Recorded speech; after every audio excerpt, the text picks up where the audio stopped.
In New York, the New York Mets play the Philadelphia Phillies. Tuesday Night Baseball is presented by Verizon. New York Mets baseball on SNY is brought to you by Verizon. Don't miss a moment of Mets baseball on the largest, most reliable 4G LTE network, only from Verizon. By Bedgear, performance betting of the New York Mets. Sleep cool like your favorite player. Bedgear.com. Sleep fuels everything. By Fidelis Care, quality health coverage, it's their mission.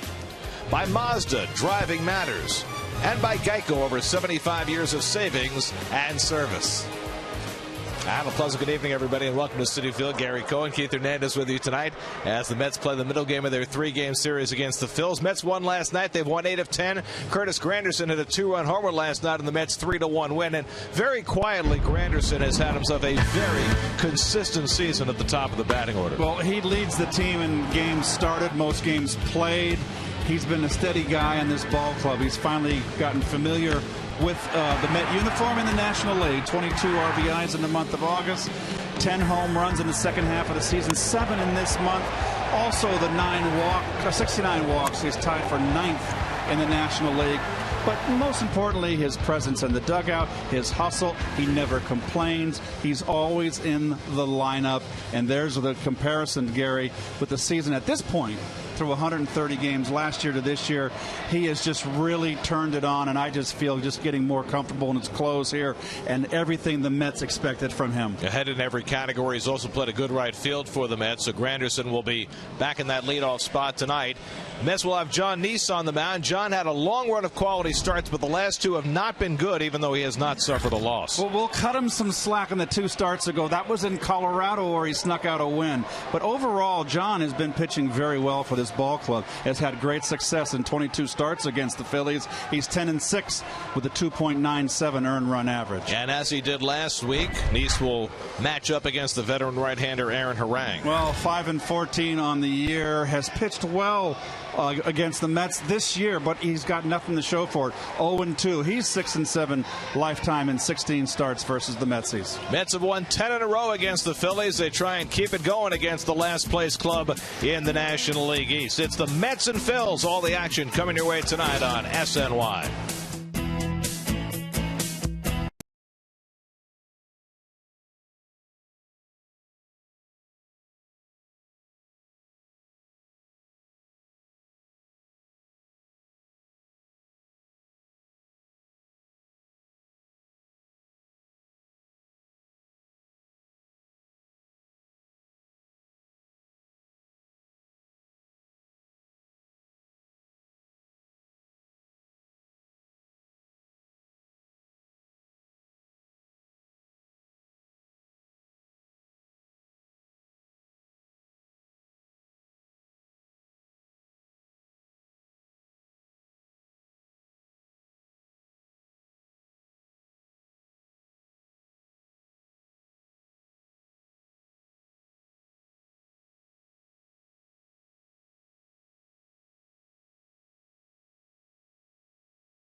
On SNY is brought to you by Buick. Visit tristatebuick.com and experience the new Buick for yourself. By State Farm, today's State Farm agent of the game is Hector Camillo of the Bronx.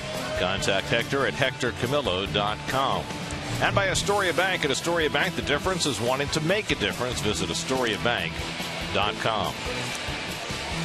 Friday, October 2nd is Free Shirt Friday at Citi Field. The Mets take on the Nationals. All fans in attendance will receive a Mets Know Your Roots t-shirt, courtesy of Avoderm and Nylabone. Okay. Tickets, visit Mets.com/Free Shirt Fridays. Time now for you to tweet your strongest fan photo. Use hashtag DataStrongFan, SNY DataStrongFan, and you might see yourself in an upcoming broadcast brought to you by T-Mobile. Time now for the Coldwell Banker home field advantage. John Neese at home against the Phillies. Terrific 2.05 career ERA against the Phils, whom the Mets have now beaten 25 of their last 30 meetings going back to last year. And the Mets will try and keep that run going tonight. John Neese heading in, getting ready to throw the first pitch. That is dead ahead.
Bound for his 26th start of the year. Another warm, humid night in New York. And he gets set to face this Phillies lineup. Darnell Sweeney, the switch hitter, gets the start in center field tonight. Darren Ruff at first base. Carlos Ruiz behind the plate. Otherwise, the same unit for the Phillies, who suffered their 80th loss of the season last night. And there's Big John, going to even his record out at 9-9, and he's up, as Gary noted. And you see the Jeep numbers there first, of course. Can't forget that. We get shouted at, but John has pitched well. The last two starts, as Gary said earlier, a little shaky, but Colorado was one of them where he eked out a win. But this is where he's pitched well, and particularly against this team. And the defense for your lovable Metsies. Your first place Metsies, 6.5 games in front. Metropolitans. Curtis Granderson in right field. Cespedes in center. Conforto, the solo shot to the opposite field and left. Kadir back at first base. Tejada in the lineup. D'Arnaud, who I think has been really swinging the bat good behind the dish. Darnell Sweeney leads things off for the Phillies. Switch hitter batting right. Neese's first pitch is outside, and we're underway. Sweeney acquired in the trade that sent Chase Utley to the Dodgers just 2 weeks ago. 14 big league at bats, 2 home runs already, and he pops one up down the right field line. Granderson has room, and that's the first out of the night. No, we talked about Curtis in the open, and we left one thing out. His play in the field defensively in right field has been outstanding this season. Just thought I'd throw that in there. Well thrown. It's true. It's true. Here's Cesar Hernandez, 2 for 4 last night. Switch hitter batting from his better side, the right side, and he bluffs a bunt.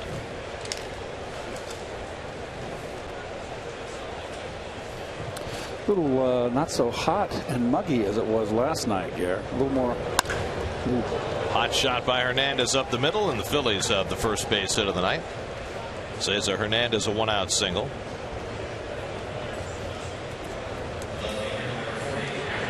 The ball was ripped right here. Little cutter right down the pipe. Wanted it back door.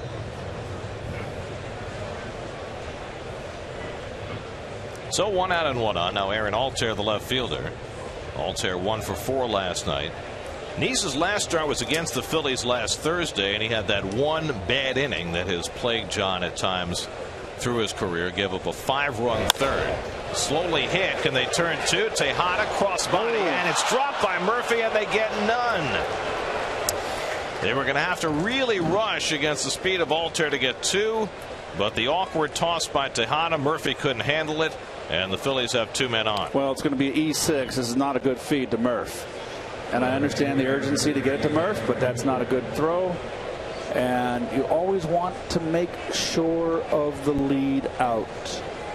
Now you can say Murph should have had that. Okay, fine, but still, it's not a good feed. That's the least, Tejada's close to him, and you don't expect it down there in your ankles. And the official score will give the error to Murphy. Here's Jeff Francoeur. That's a tough error for Murph then.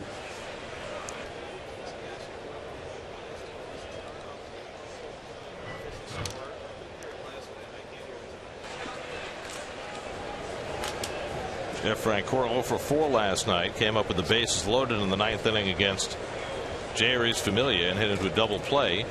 That brought in the only Phillies run, but it brought Familia closer to his 36th save. And Francoeur takes low and in with a cutter. 1-1.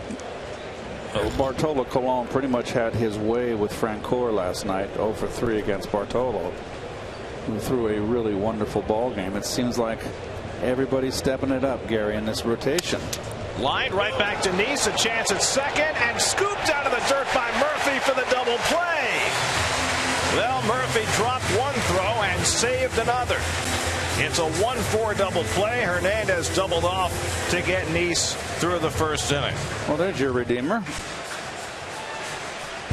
I still say it was a tough error for Murph. Maybe we should take the error away. Agreed. It's a wash.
To you by Geico. Michael Conforto up to the 5th spot in the batting order. Only the 2nd time he's been there. Gets a little promotion with his hot bat.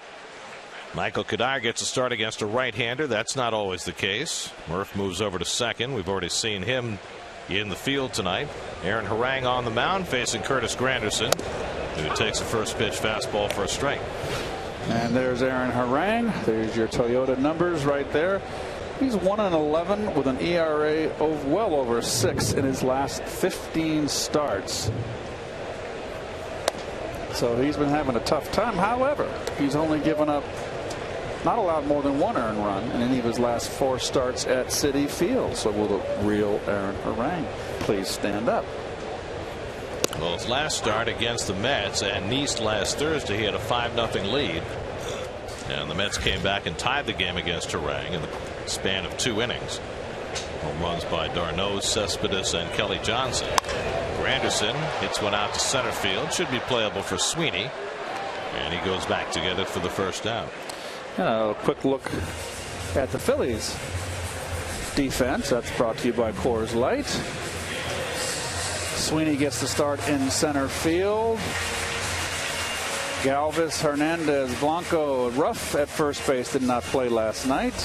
Did not start last night. And Ruiz, who got spelled last night, is behind the dish.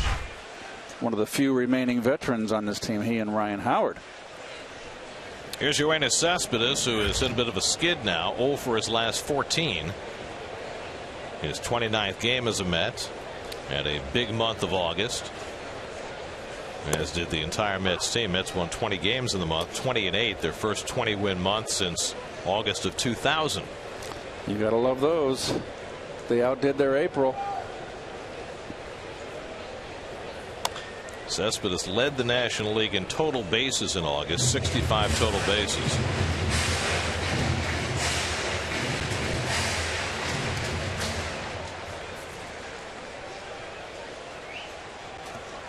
Big shift on the left side of the infield.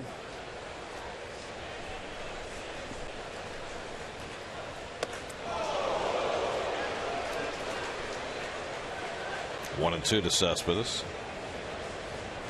Well, Cespedes had 8 home runs in the month, part of the Mets' record-setting home run month. They had 45 home runs in August, more than in any month in the club's history.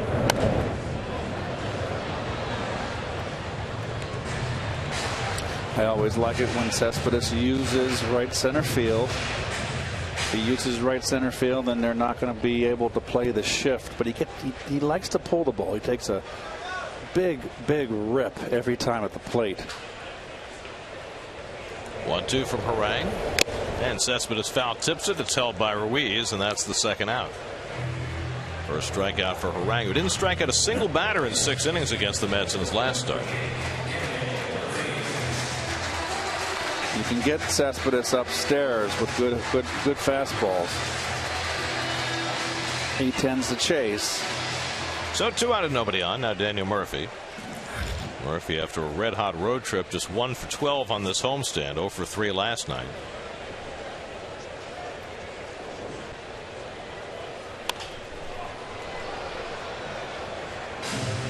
Well, there you see the best winning percentages in August. The Blue Jays first, the Mets second.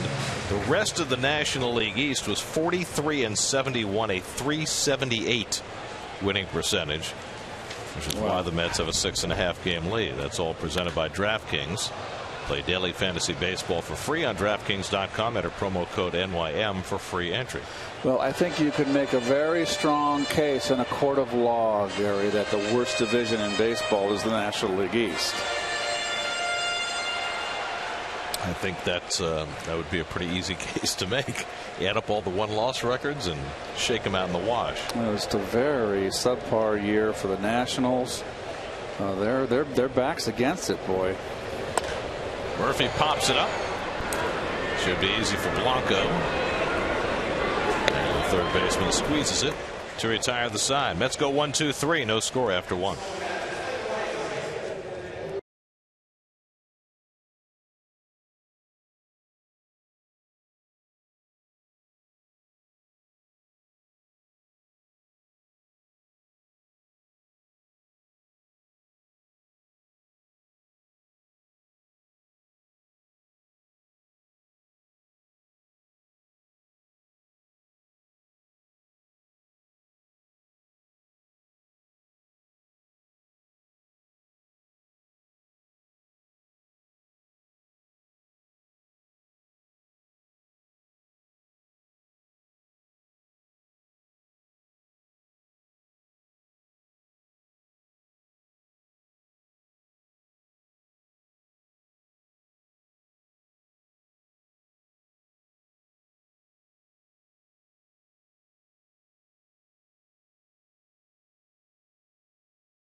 First day of September.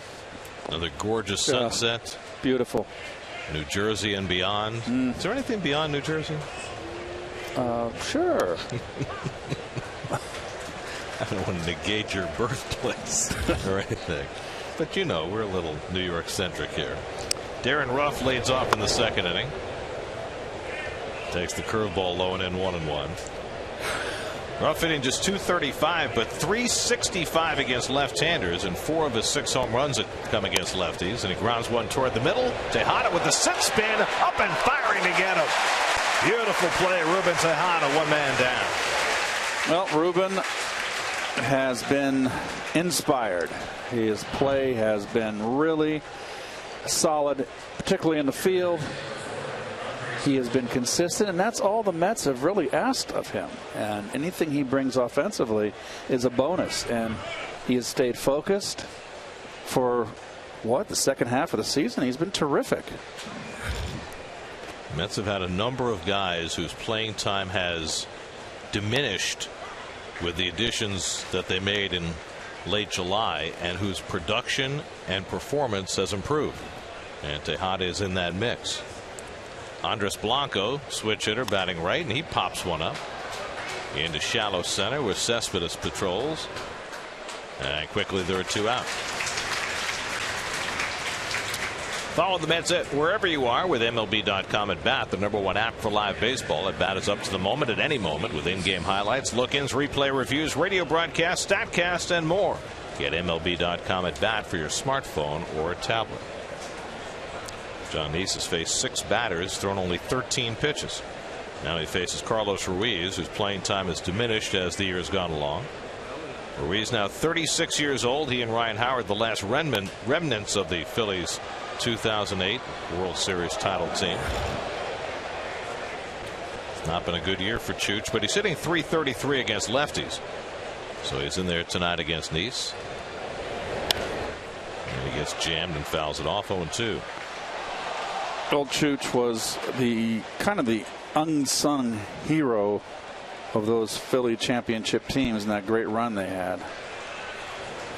Great clutch hitter, manager of the pitching staff.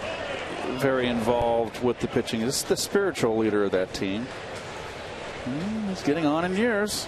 Guy who came late to the big leagues and really established himself till his late 20s.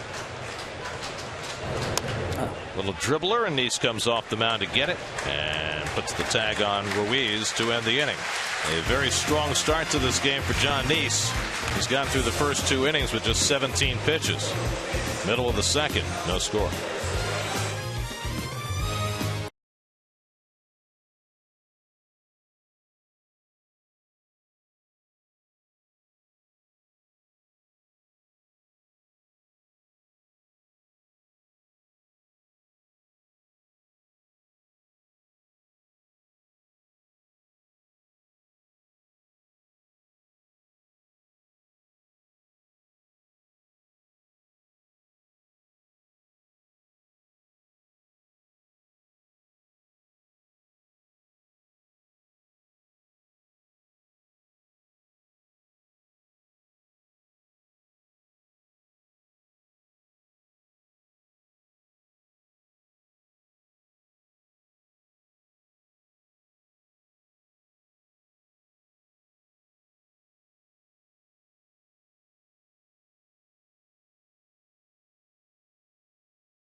play the Nationals. The first 15,000 fans in attendance will receive a fleece blanket courtesy of the Northwest Company. For tickets, visit Mets.com/tickets. David Wright leads off in the home second with no score. David 0 for 3 last night, but great career numbers against Aaron Harang. 15 for 33. That's .455 with 1 home run. Harang got the side in order in the first, and David takes a fastball for a strike. Wright, Conforto, and Kadire for the Mets in the second. Interesting that Conforto has been moved up to the 5th spot. This has really become a meritocracy. Wright hits one toward the middle of the diamond. Hernandez on the backhand, and the high throw. Ruff is not able to make the tag, and David moves back to the bag. Ruff tells the Phillies dugout, challenge the play. Phil Cuzzi made the call at first and said he missed the tag. Let me see. I think number one, just not a good throw. Might be the right call. He did. He's out. He's out. He's out. That's just some brutal first base umpiring this year. It's the worst I've ever seen. Well, I don't know why. He didn't have a good angle. No, he didn't. But that's his fault. It's his fault. The Phillies will challenge. It's his fault for being out of position.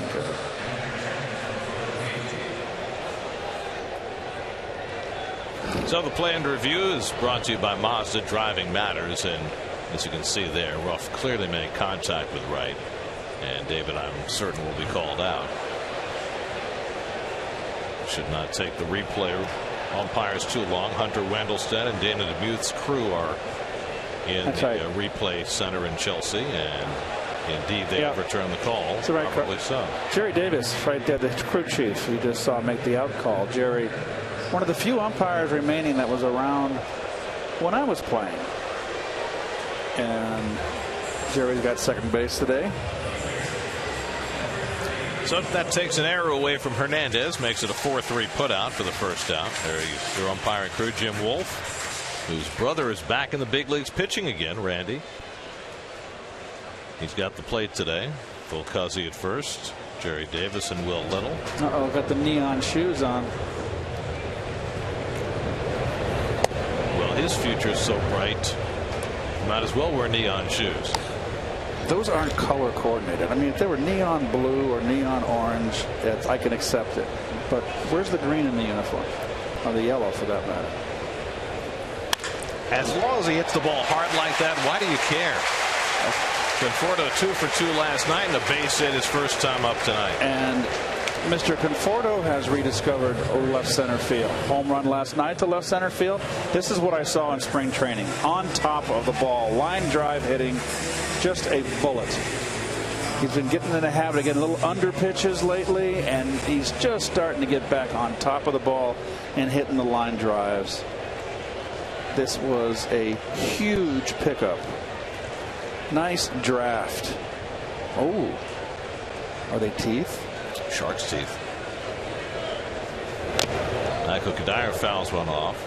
Well, it pays to be Michael C. if you're a Met right now, because Conforto and Kadire are the hottest hitters in the Mets batting order. Kadire 17 games off the disabled list, hitting .375. Conforto last 15 games .381. These two guys have really picked it up. Never count the old guys out. Kadire takes inside a ball and a strike. Michael playing first base tonight. Lots of pine tar. It's dripping pine tar on that bat. View from up in the promenade.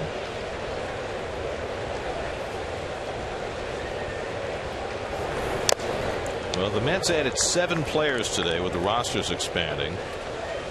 But the player they have not yet re-added, and he's not really eligible till this weekend, but it looks like he's going to be a while longer, is Lucas Duda.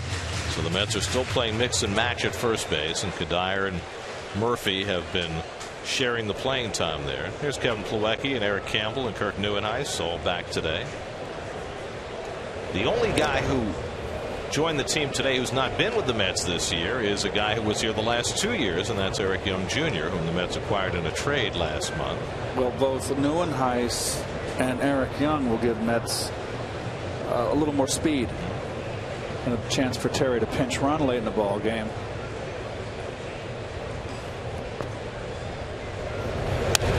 other thing that happened with the roster expansion is the Mets bullpen got a little deeper. Eric Udell, who had been on the disabled list with elbow problems, is back. Bobby Parnell is off the disabled list, back and available. Steven Matz joined the team. He'll start Saturday in Noah Syndergaard's place in Miami, and then the Mets will go to a 6-man rotation from there. So 32 now on the active roster for the Mets. And Kadire chasing a slider out of the strike zone, and Harang has his second strikeout. You know, it used to be, you know, back in my day when a team was contending, Gary, they brought up less players because they didn't really want to get too many young players in the clubhouse when there was focus on a stretch run. You didn't want to get any kind of distractions with too much youth in there, but not today. And in this Met case, they, you know, I think a lot of things have changed with the bullpens because bullpens are so overtaxed today. Here's Travis d'Arnaud. Well, the other piece is that, again, other than Eric Young, who was here the last 2 years, everybody else who's called up has been here for significant periods of time. So it's not like you're bringing up kids who are just crowding the clubhouse and have never been in the big leagues before. These are all guys who have played parts of the season with the Mets, and some have played rather significant roles. And it is one big happy family down there. This is a pretty tight group. And they've been together, and they've had lean times, and they've struggled, and they've learned, and they've taken their lumps. And now they're perched. There's Eric Young right there. They're in a good position now to take the National League East flag. Nice hitting. Oh, hits one the other way for a base hit. Conforto pulls in at second. So a 2-out hit by d'Arnaud prolongs the inning, and the Mets have 2 men on. Well, d'Arnaud can hit. Always liked his swing. He's another guy that can hit and run. If he can do that, he can hit and run. I know they don't. Hit and run's a lost art. d'Arnaud is very capable of doing that. So Conforto at second, d'Arnaud at first, and 2 down. Here's Ruben Tejada. Ruben has hit a bit of an offensive skid, just 2 for his last 18, but another guy who has great numbers against Aaron Harang, 8 for 21. That's a .381 career average against the 37-year-old Harang.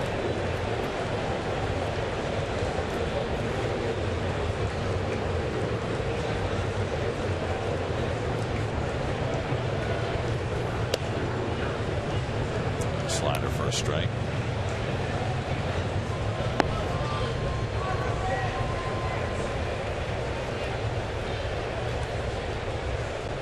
Nice view from the upper tank.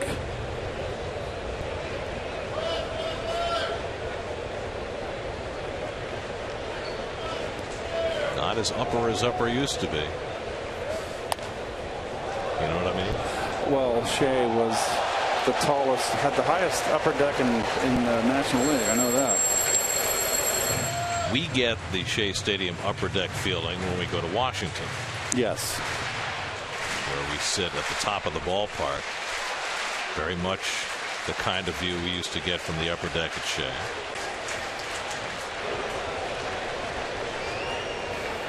And we will be in D.C. next week for a big series.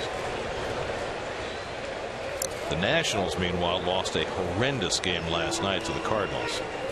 Yes, they did. 5-3 lead in the 7th, 2 out, 2 strikes, and they give up a 5-run inning. Jason Hayward with a big hit in that inning, and Cardinals won 8-5. Knowing that the Mets won, that's a gut check right there. Those are tough losses. Well, they're playing a good team right now. Right, and you go in to the best team in the National League, the best record, and you're playing in their backyard, and you get that lead late, and then you cough it up. You know, you want to get that first win to get some momentum going. They had a good homestand, Washington. They took every series the last homestand. You want to keep the ball rolling, and then you get a heartbreaker like that. The last 7 years, the Nats are 2-19 in St. Louis. So it's not a place where they are used to winning, and they didn't last night. 1-2 to Tejada. Off the plate, 2-2. The Nats finished August 12-17. And it wasn't their offense. They finished 4th in the National League in runs scored in August, 10th in ERA. And that's been the huge shock of Washington's season, is that their vaunted pitching staff, which is supposed to be their failsafe, has not been good. Certainly not what they expected. 2 out, 2 on, 2-2 to Tejada. And that's outside a full count with John Neese standing on deck. You're too careful with Tejada. You can talk yourself into getting the pitcher up, and Neese can handle the bat. Either way, if you lose Tejada and you get Neese out, you're going to have top of the order. I always love to see a pitcher leading an inning off. Conforto and d'Arnaud get set to run. 3-2 to Tejada, and he reaches and fouls one off. Nothing else, building up Orang's pitch count.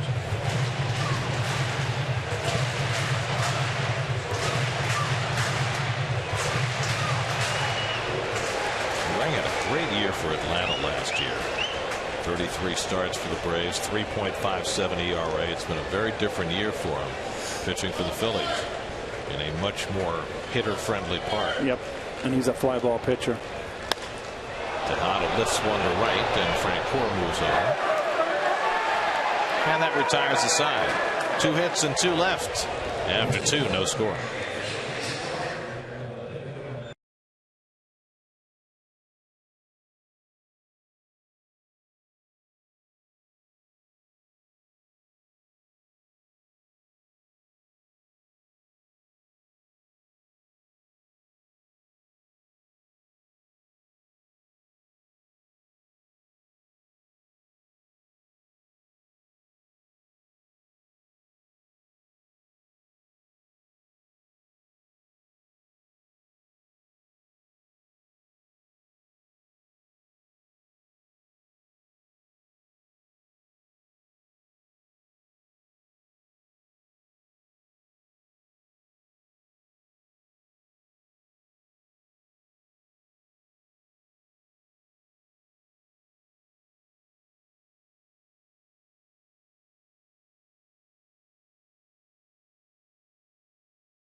Cut down the nets. His 10th national championship with the UConn women's basketball program.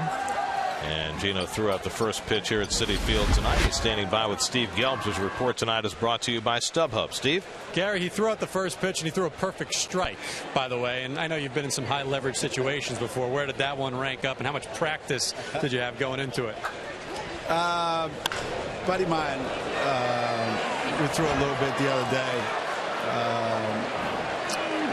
A little bit today before we came out for about 5 minutes, but it's not like I had to throw a bunch of them. You know, it's just one, and then we're done. So it was good. Freddie Galvis with the double to lead off the inning for the Phillies. A lot of people probably don't know this about you. I mean, they know that you grew up in Philadelphia, but you grew up a diehard Phillies fan. So was it tough to put that Mets jersey on before the game?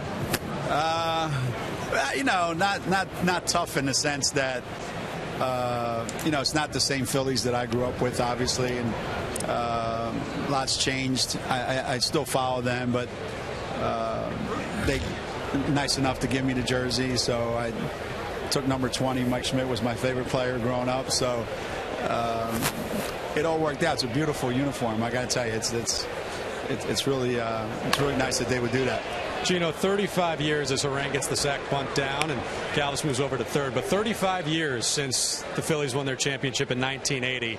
We were speaking a little bit about that before. What do you remember about those teams around that time and that team in particular growing up? Well, we had some, growing up, we had some of the worst teams in the history of baseball, I think. And then all of a sudden we got to be pretty good. But unfortunately, the Reds were great. The Big Red Machine was great. The Dodgers were unbelievable. So we just could never get over that hurdle, And then all of a sudden, we get Pete Rose, and that was kind of the impetus that we needed.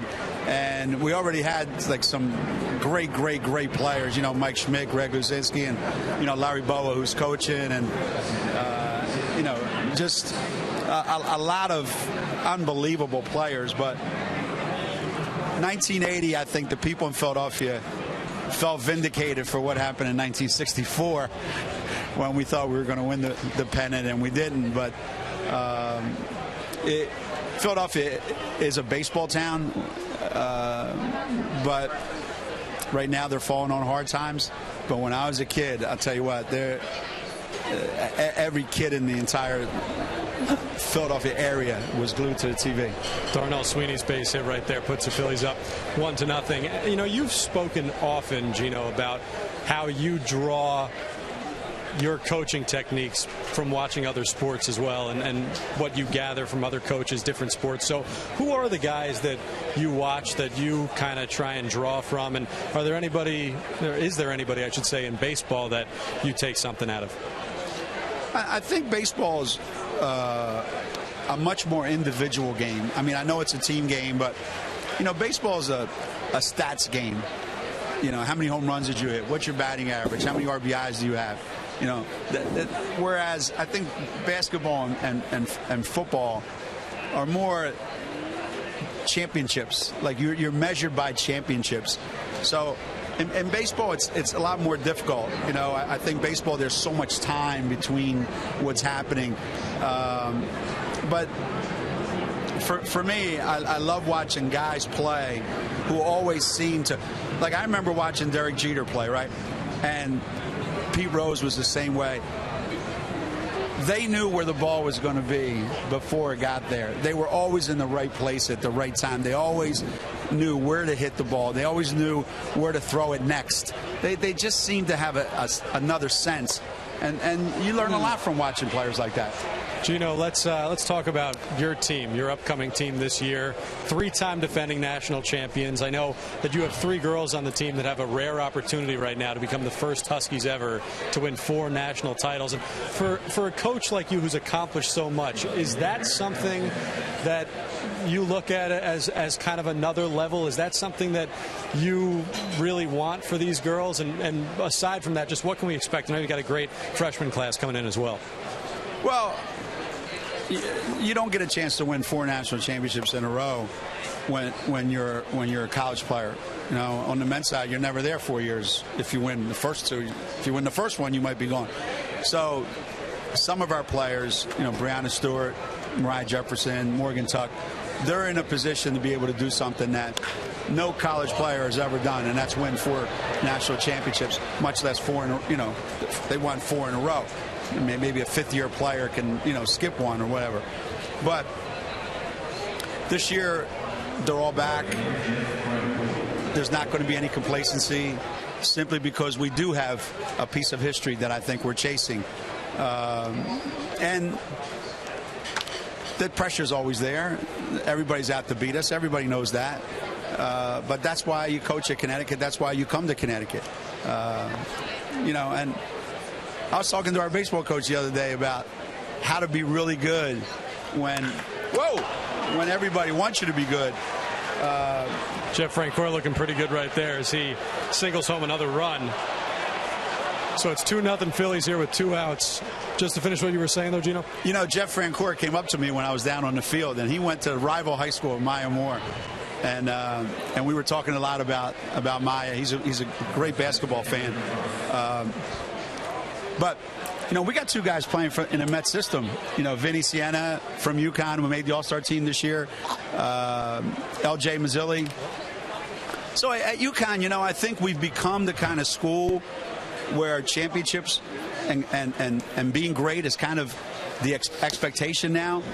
So for the players that we have, there's no like, oh my God, can we do this? It's something that they expect to do.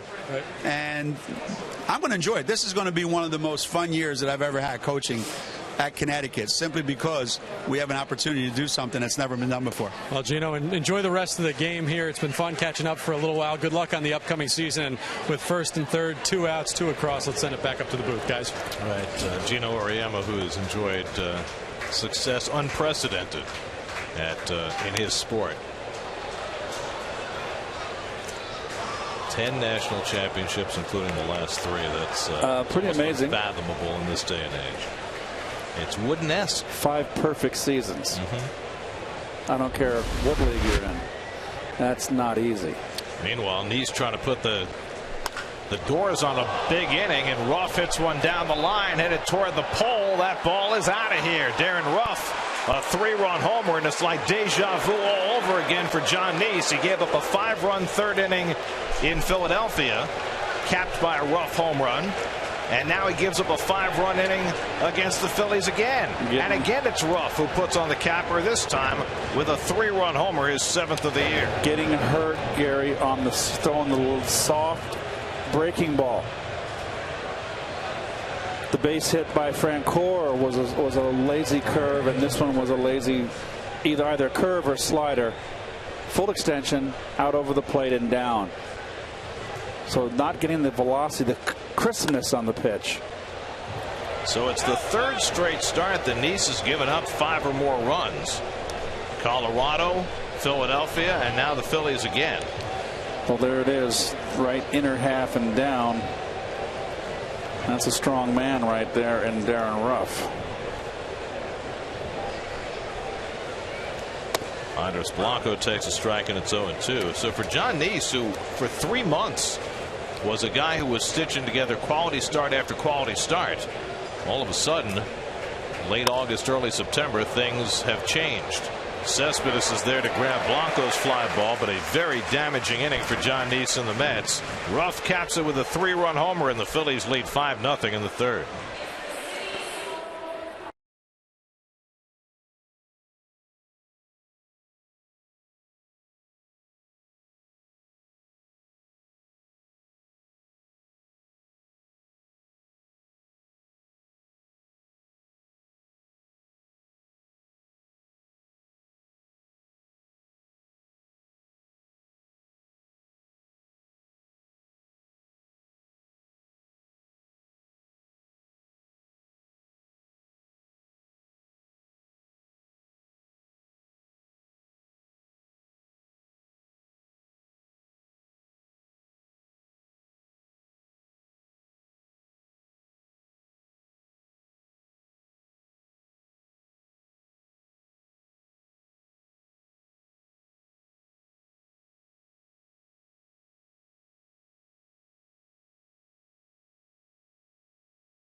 Last week, the Mets came from 5 runs down to win. If they intend to keep their winning streak against the Phils intact, they'll have to do it again tonight. Aaron Harang, who had a 5-run lead and let it go in his last start against the Mets, will try and make this one stand up. John Neese, who just gave up the 5, leads off in the bottom of the third. John has 9 hits this year to lead the impressive Mets hitting pitchers. 1 more than Jacob deGrom, 2 more than Harvey, Colon, and Syndergaard.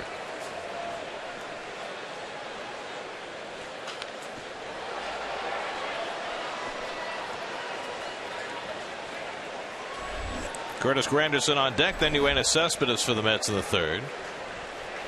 Harang gave up 2 hits but stranded them in the second. And Nice unable to hold up on the high fastball, 1-2. By the way, for reference, Nice with the 9 hits to lead the team, and it's obviously been a great year for Mets pitchers hitting as Nice takes a call, third strike. The Mets record for hits by a pitcher in a season is 21. It's Tommy. Quite good. Oh, Doc. What year was that? 85, of course. He did everything in 85. He got real cocky, too. Do you blame him? No, he was just magical. He was 20 years old. And I think he hit a couple home runs that year. We'll double check that, would you? I know he hit 1. He was a good hitter. Boy, remember he wanted to switch hit. He wanted to hit left-handed. He was dreaming. Anderson takes ball 1. Well, Davey wouldn't let him hit left-handed, and now you got all these guys who hit from the opposite side that they pitch, exposing their pitching arm. Davey didn't want that arm exposed. Why not? I can't blame him. Well, you didn't have guys wearing elbow pads in those days. Did anybody wear an elbow pad back when you played? I don't believe so.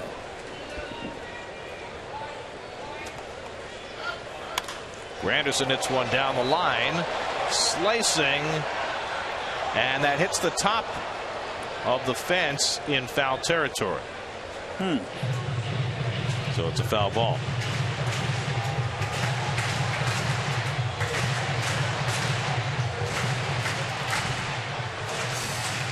Oh, hit that sidewall. Yep. There you go.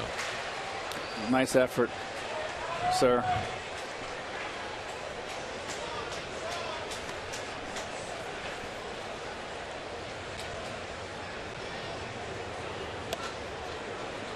Two and two to Granderson. Doc had 1 home run in 85. 1 at home. Okay.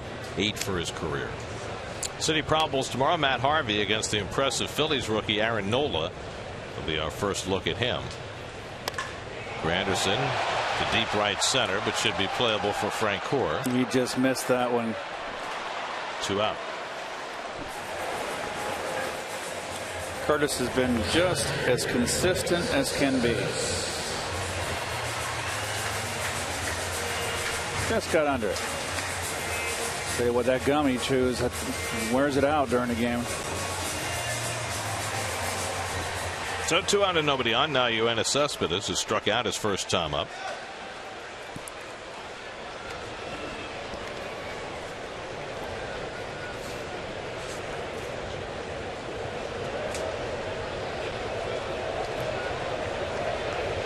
Rang looking for a shutdown inning after being handed a 5-run lead. He has not fared well in shutdown innings this year, and we saw that in his last start against the Mets. 7.54 ERA in potential shutdown innings. It's the worst among National League starters. But quickly ahead on Cespedes, 0-2. So they give that one a name now, shutdown inning? Yeah, after the team gives you the lead. I've not heard that. They got a name for everything, don't they? They put it in a little cubby hole and they categorize it. Ronnie likes that one. I don't mind it either. Important inning after your team gives you the lead. Don't give them any momentum back. Right.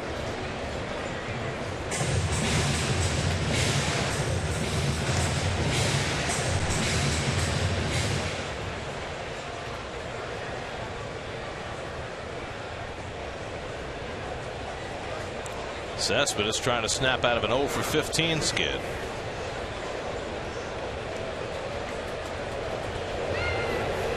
And Harang strikes him out with a fastball again. 4th strikeout for Harang.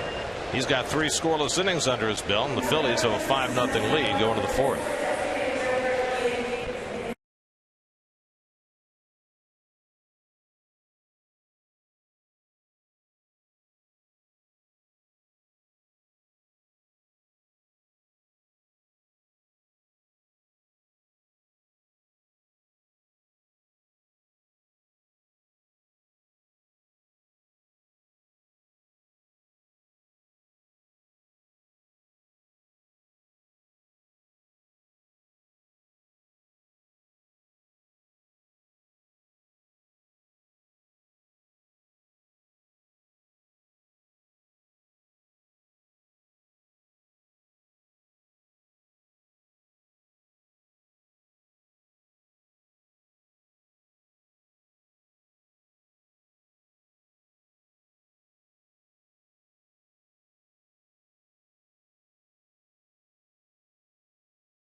Inning, John Neese, first pitch drilled down the line off the bat of Carlos Ruiz, and the Phils are at it again.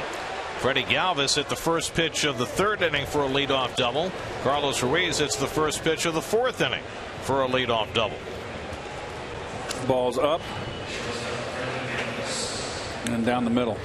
Bell tie. Well, Terry Collins said before the game that he needed to get Sean Gilmartin some work. Yep. He needs to get Addison Reed into a game. Oh. The way Neese is going, they might have plenty of opportunity tonight. Don't want to let this game get away. Now Freddie Galvis, who doubled to right center to start that 5-run 3rd.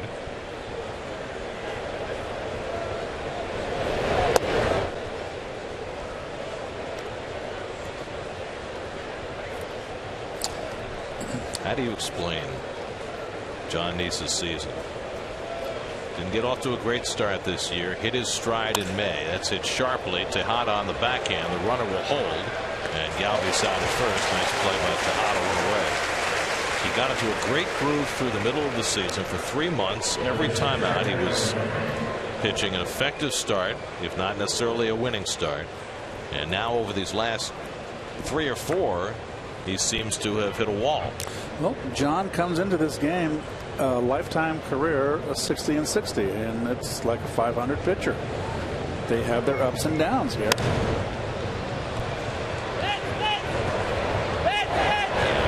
into the front row of the crowd. Like everybody gave up on that ball, but that was not necessarily a ball that was beyond anybody's reach.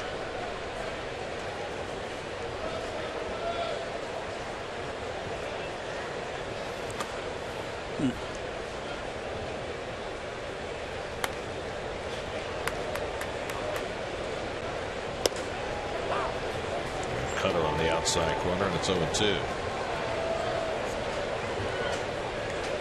Here are the lifetime numbers on John. His ERA this year 3.95, so he's right in that same mode.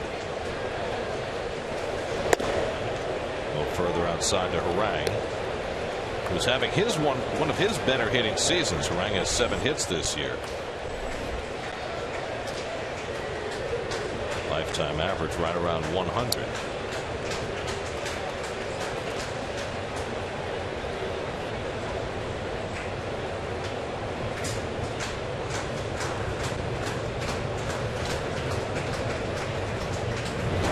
Certainly getting way ahead of ourselves with 30 more games to go after tonight and nothing guaranteed. But with Steven Matz coming back and joining the rotation, all of a sudden there is some serious competition for potential postseason slots on that pitching staff. Well, Steven, who's standing next to Jacob deGrom. Cologne all of a sudden is pitching gems. I think people have always assumed that Neese was going to be part of the postseason rotation, but I think a lot is going to depend for all of these guys, all 6 of them, on how they pitch through the month of September. Well, look how the position players have responded to the competition since the deadline trade and all the new additions. So you've got innings in consideration here, Garrett, for postseason. Matz is certainly going to get his starts. They're going to. I mean, there's been a lot of focus on Harvey's innings, Syndergaard's innings, but ultimately that's on the outside corner and Harang's caught looking. Ultimately, it's going to come down to performance. The 4 guys who are performing best heading into October, if the Mets are fortunate enough to play postseason baseball, are going to be the 4 guys who are in the postseason rotation. And it may not necessarily mean I mean, you could I mean, it's not conceivable with this team with the depth of the rotation, but you could go. So I've been in some places where it's got 3 starters going in the playoffs. That's hard to do, though. Yep. So now you got guys going on 3 days rest, even with the off days, and I don't think any of these guys are really prepared to do that. Nope. Darnell Sweeney 1 for 2, drove in the first run of this game with a base hit in the 3rd. Well, Syndergaard's going to be skipped this weekend. That's the first part of the plan, it would appear, although that's not been officially announced. It looks like Matz is going to take the start in Miami this weekend. On Saturday. Yeah. And then they will go to a 6-man rotation from there. But remember, you also have Logan Verrett in the wings, back down in Vegas now, who made that great spot start in Colorado and might well be used again in that role to preserve innings going down the stretch of the season. Well, you're probably going to go after that into a 6-man rotation. I don't think you need a 7th guy in the mix. Well, if you're going to, they're going to skip Syndergaard this weekend. If they need to skip Harvey or Syndergaard again, they could plug Verrett into that spot. So they'll be making evaluations on every start, and I think it's a good idea to give Syndergaard a skip in the rotation, because we have seen a little decline in the velocity. Still throwing very hard. Sweeney slugs one out to right, but Granderson's there. And that puts an end to the inning. Neese works around to lead off double in the 4th. Murphy to lead off the bottom of the 4th. Mets down 5-0.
We had seasons in the sun. Well, the Mets have had a season in the sun against the Phillies. 13 out of 14, 25 out of 30 going back to last year, and they've dominated them in every aspect. Daniel Murphy leads off. Phillies with a 5-0 lead tonight, trying to turn that around. Murph popped up his first time up, and it's not just the Phillies. The Mets have dominated the National League East. They've done well against the West and struggled badly against the best division in the league, the Central. Right. The Cubs, of course, swept the series, the seasonal series, and the Pirates. Yeah. So that's why they got a poor showing there in the Central. If somehow the Mets were to face one of those teams in a postseason series, the Pirates or the Cubs, after getting swept, would it have any psychological impact on them going in? Well, you know, the underdog always tries harder, and I can tell you about 1988. I don't have to tell you about 88, where we beat the Dodgers, 11 out of 12, and we went down to defeat in 7 in 88 in the playoffs. You certainly have the edge, and you want to, in the first game, really put the hammer down and show the dominance that you had during the season. It's important to take that first game.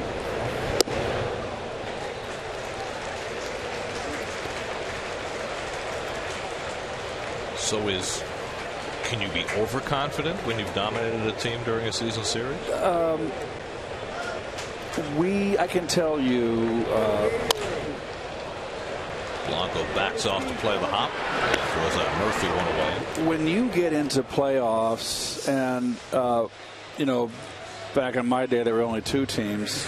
You only had the divisional winners. They were the best 2 teams in the league. So no matter what you did to them and during the season, you respected them. Like we knew we had our hands full against the Dodgers. They had a good pitching staff.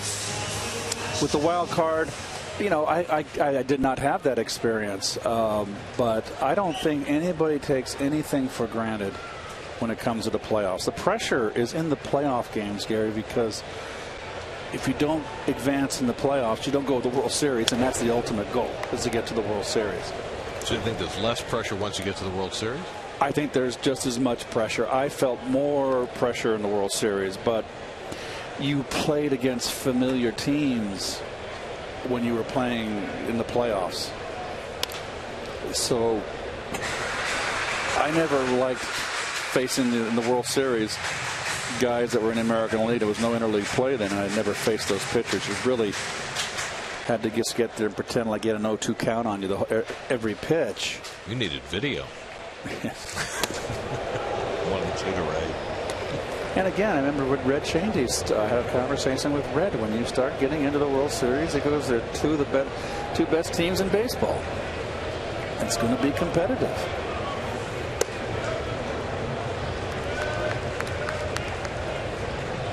Michael Conforto waits on deck.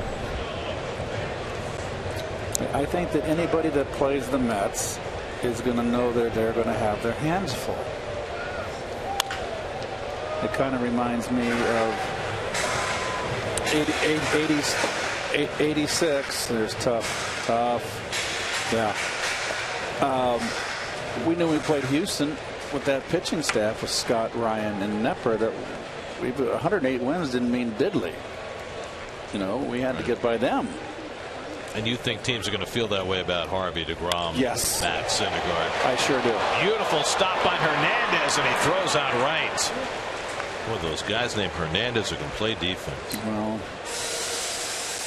I don't know if the name has anything to do with it.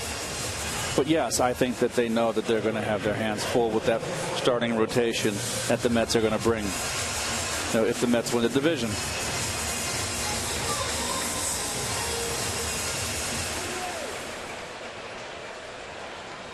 Aaron Harang appreciative after Cesar Hernandez robs David Wright of a base hit. So 2 out and nobody on. Now Michael Conforto, who had a base hit to left center his first time up, and takes a fastball for a strike. Conforto 2 for 2 last night. In fact, he has hits now in his last 4 at bats to push his batting average over 300 for the year.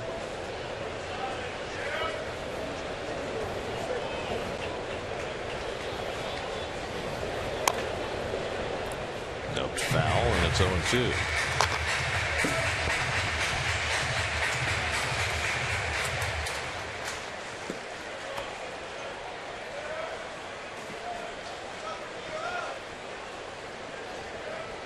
Washington and St. Louis, a couple of minutes from starting at Busch Stadium. Joe Ross tonight pitches for the Nats. And lefty Marco Gonzalez gets his first start for the Cardinals. Saw him in spring training.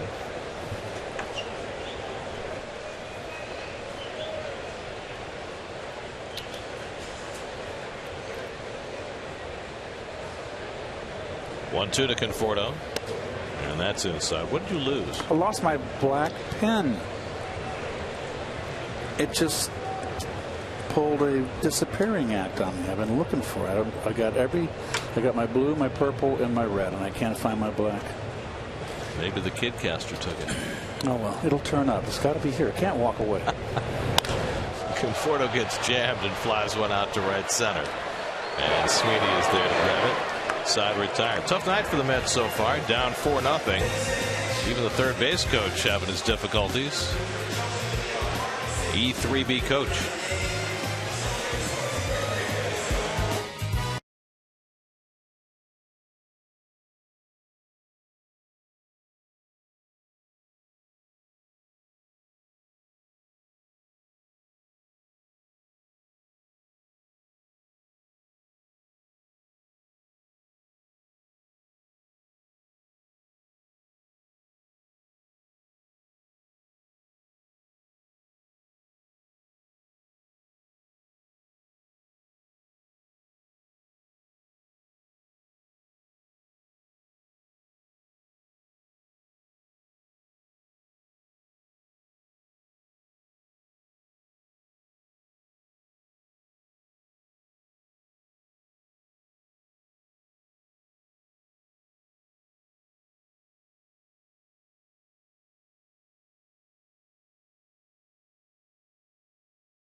That's news as they gear up for their preseason finale against the Eagles.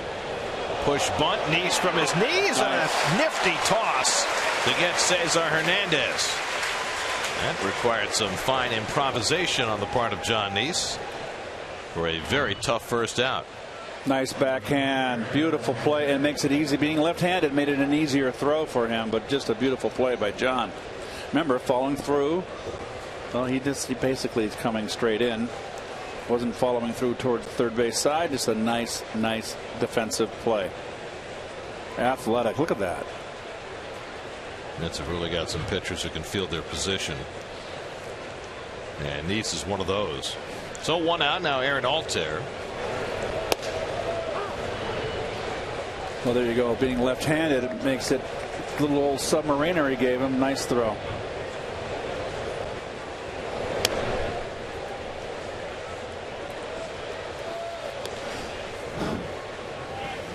Trying to settle back in after a rough third inning that saw the Phillies put up a 5 spot. And that takes us to our 5th inning recap, brought to you by Verizon. Darren Ruff's 3-run homer capped a 5-run inning. Aaron Harang has held the Mets in check. 3rd straight start. The Nice has given up 5 earned runs or more. Jeff Francoeur waits on deck. Altair is 0 for 2. And he fouls back the fastball.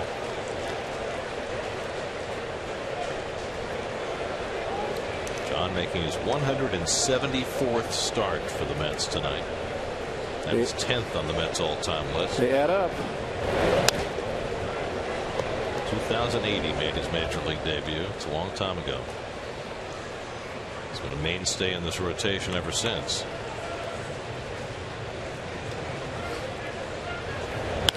You think about it, this is John's 26th start. He has been a guy that has had a difficulty staying on the field. You're getting 32 starts in the course of a season. He's made every start this year. Been healthy. There's ball 4, and so Altair reaches on Nice's 2nd walk of the night. Time for tonight's T-Mobile Data Strong Fan photo of the game. Tweet your strongest fan photo to hashtag SNY Data Strong Fan, and you can see yourself in an upcoming broadcast. Doesn't get much cuter than that. Oh boy. Ready-made Mets fan. Yeah. I agree. Good. We like that. Francoeur takes a hefty cut and fouls one off. Francoeur's lined one back to the pitcher into a double play. And then he singled to center to drive in a run in the 3rd, prompting one big whoa.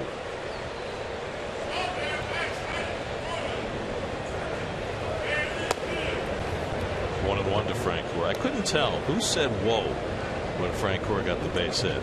Was it Steve or was it Gino? It was Gino. It was Gino. Well, that makes sense. Being a Phillies fan and all. 2 and 1 to Frenchie.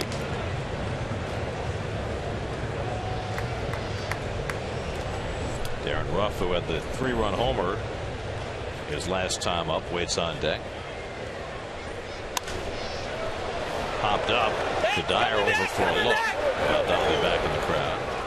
Right on the dugout roof.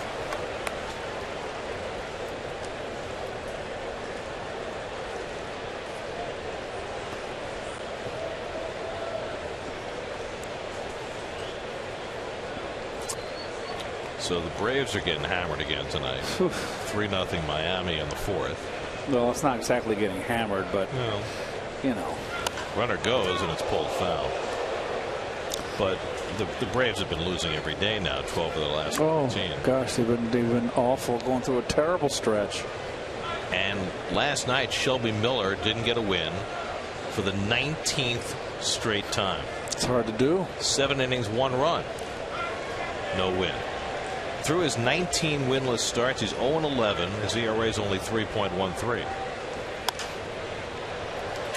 Well, I mean, that's 3.5 months.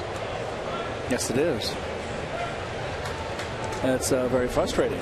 Bobby Parnell up in the Mets bullpen, just activated off the disabled list today. I just sense that the Met fans here need a couple base hits, a couple runs to get them ignited. They're kind of been taken out of this game with that 5-run third inning.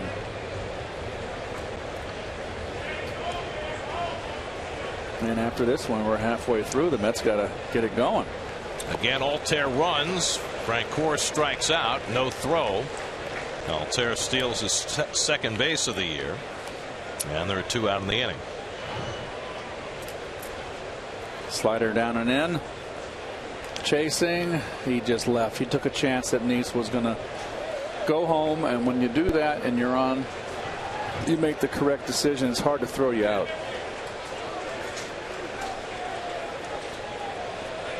Francoeur, I think, was arguing that he had foul tipped that ball but got no satisfaction. Or maybe he didn't realize it was the third strike.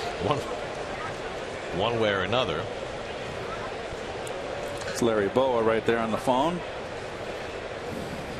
Well, even if he did foul tip it, that's not a challengeable call. So Steve Henderson right there on the bench, the hitting coach, former Met. Here's Ruff. And he drills another curveball, this one down the line and into the corner, and it'll bring in another run. Wow. Altair comes in to score. Ruff racing for second, slides in, and he's tagged out. Came off the bag and tagged by Murphy to end the inning. But Ruff drives in his 4th run of the night. Hit a curveball for a home run in the 3rd. It's a curveball here and drills it down the line. Conforto makes a terrific throw. And when Ruff comes off the bag, Murphy's able to get the tag down. Good call by Jerry Davis at second base. Terrible slide.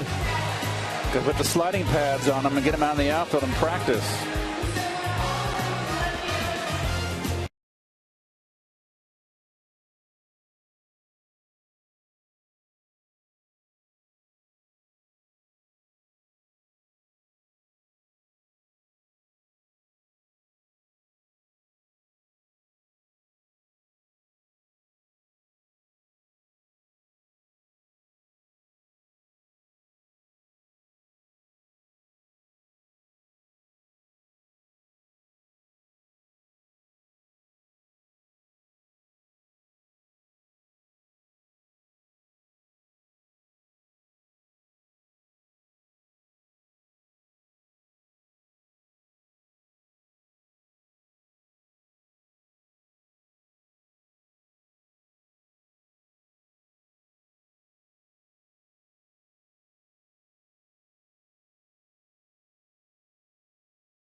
Third in a row, and it appears that his night has come to an end.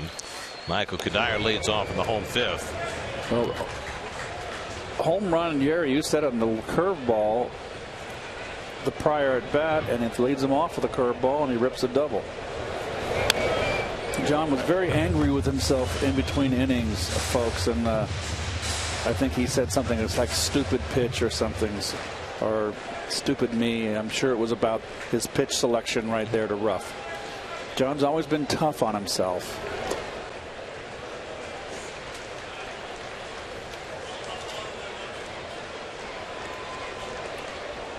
Well, Ruff, the beneficiary tonight. He's driven in a career-high 4 runs. And the Mets are down 6-0 against Harang, against whom they have done little tonight. Kadire lines one to left, and Altair comes in to make the diving grab. One away. Nice play by the rookie left fielder. Well, a lot of times these second division teams, when they get rid of the veterans and they bring up the youth, it injects. You see a lot of mistakes, but they start playing a little more spirited.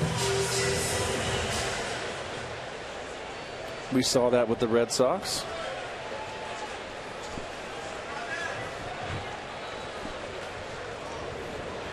So that helps Harang, who's now retired 8 in a row. Travis d'Arnaud, the last man to reach, single to right in the second. And he takes inside for ball 1.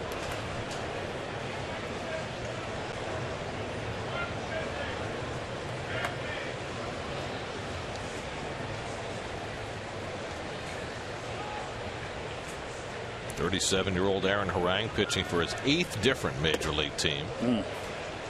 Had a brief stint with the Mets at the end of the 2013 season, made 4 starts.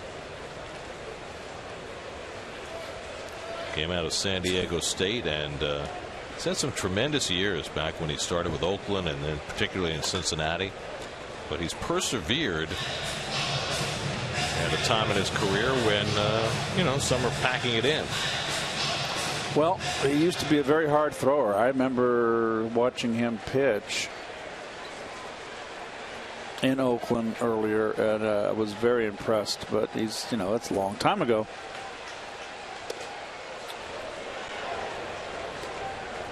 Who was the other Oakland pitcher that the Phillies had started?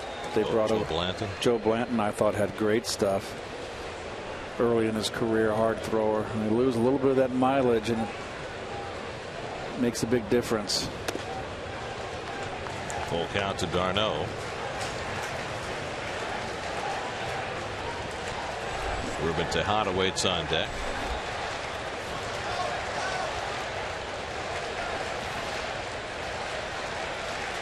d'Arnaud likes to step out a lot. Call timeout. He likes to break up the rhythm of the pitcher. Nothing wrong with that. That'll make it to the seats, out of play. He finally caught one. It's the same guy who dropped one earlier. It's a hot spot. Always good to get a second chance.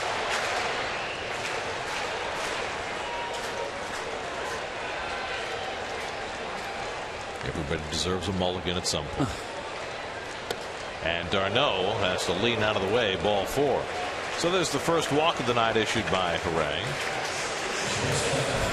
SNY Super Slow Motion is brought to you by your Mercedes-Benz Tri-State dealers. Visit them on the web at searchmercedes.com.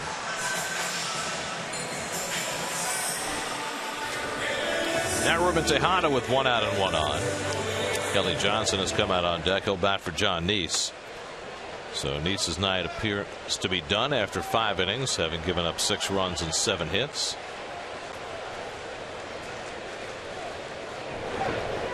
Tejada flied out to right with 2 men on to end the second. Only time tonight the Mets have had a runner in scoring position. And he fouls this fastball back, 0-1. Ruben getting a little bit long with his swing, overswinging a bit. He should never overswing. You should always just be like what Bud Harrelson did. You just got to keep your. It's his swing. It's his old habit, and he should have been instructed when he was a young kid.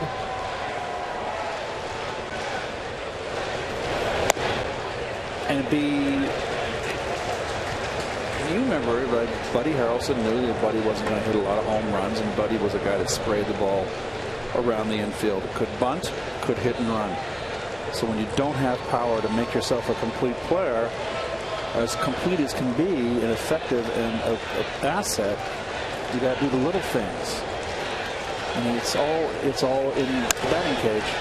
Toward the middle of the diamond, right at the bag, and no flip by Hernandez, and everybody's safe. Hernandez did a great job to get to it, but never got rid of it. A little bit of miscommunication there. He had no play, Hernandez, to go to first. His only play is on the other side of the bag with his momentum is to throw to the shortstop. I think he wanted to make a glove flip and realized he was too far away and then tried to make the adjustment. And he couldn't get it out of it. Yeah.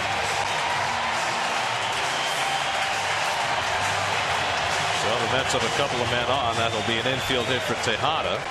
And now Kelly Johnson will be the pinch hitter batting for Nice. Johnson played second base last night, went 0 for 3. Oh, a big chance here to get back in the ball game.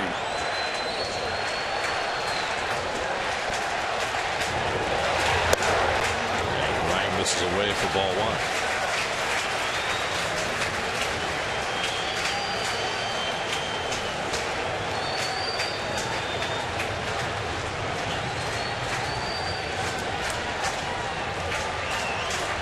Darno at second, Tejada at first with 1 out. Johnson has a home run in his career against Harang and 11 career at bats. Would be a right time for it now. Lines one, base hit into right center. Darno will come home with the first Met run. Tejada goes to third. Kelly Johnson with a pinch hit RBI single to get the Mets on the board. 6-1.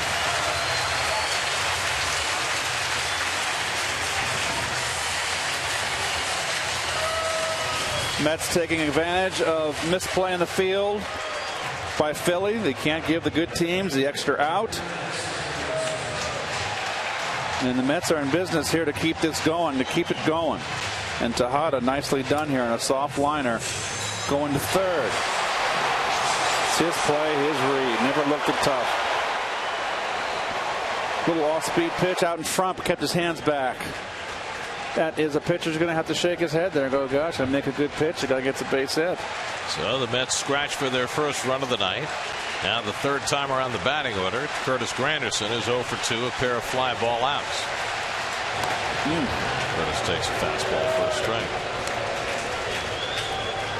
This is not a pitcher that Curtis has had much success against. Just 4 for 23 in his career against Harang.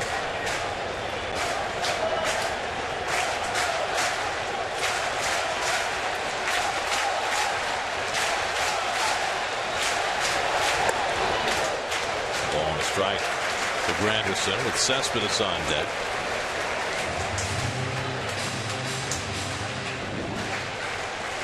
Tejada at third, Johnson at first, and 1 out. And we're going to get some stirring around in the Phillies bullpen now, with Harang having given up a walk and 2 hits to his last 3 batters. Granderson fouls one off his foot. 1-2.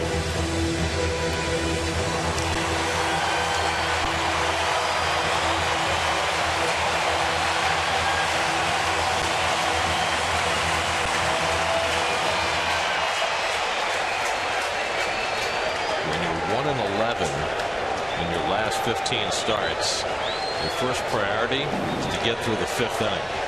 You'd like to get some. Ryan's trying to do. You'd like to get some help from your defense. Granderson pops one foul, coming back for a look at Ruiz, but that's in the crowd. Not much room between home plate and the backstop screen. True in almost all of these newer parks. It really should be first and third, 2 outs, nobody in. Hector Neris up in the bullpen for the Phils. He was up but never in last night.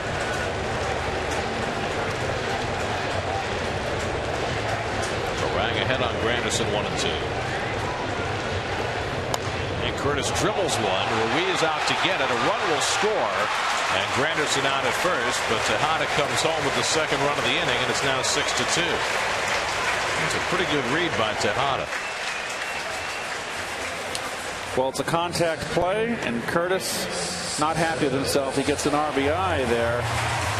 Would like to continue the rally, but you're right, Gary. Nice by Tejada. Once he knows that Ruiz has to get it, there's no chance for them to get him at the plate. Well, you know what? You're down 5 runs. They're going to go for the easy out. They're going to concede a run at this point in the game. There it is out in front. Really fooled them. Curtis picks up his 59th RBI. So 2 runs home in the inning. Johnson at second with 2 out. Now Cespedes. And goes after the curveball. 0-1. Cespedes is really struggling right now. 0 for 2 tonight. 0 for his last 16. Top 4 hitters in the Mets order tonight are 0 for 9.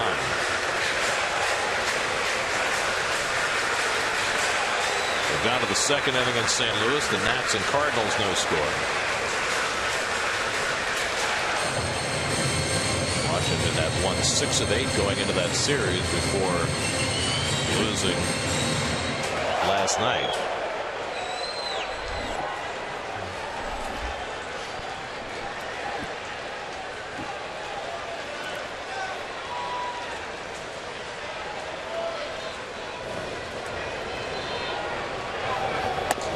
Cespedes badly fooled upstairs, and it's 0-2. That's where they want to attack Cespedes. He is in a bit of a funk, and that'll get Terry to chew his fingernails. Rang has already struck Cespedes out twice tonight. Can't get him to chase that. 1-2. Well, we mentioned last week when the Mets swept 4 from the Phillies, they twice came from 5 runs down to win. Task a little bit larger tonight. They were down 6-0. They've cut a couple off that deficit here in the 5th.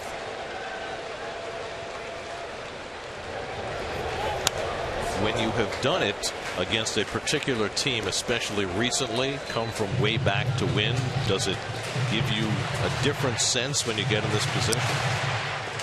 It does when you've dominated a team, absolutely. But when you're hot as a team, and we saw it on that last road trip, Garrett, you don't feel you're ever out of a ball game, no matter who you're playing.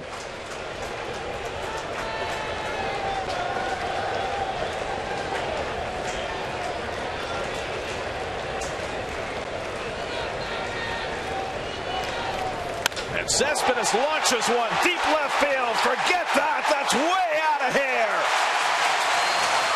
Yoenis Cespedes snaps an 0 for 16 emphatically with a 2-run homer. And it's now 6-4 Philadelphia.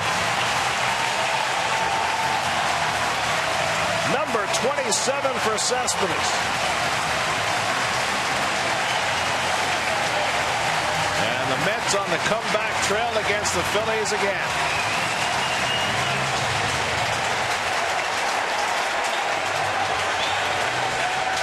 Ninth home run as a Met. 25 RBIs as a Met. Wants it upstairs again. Too much in the middle and not high enough.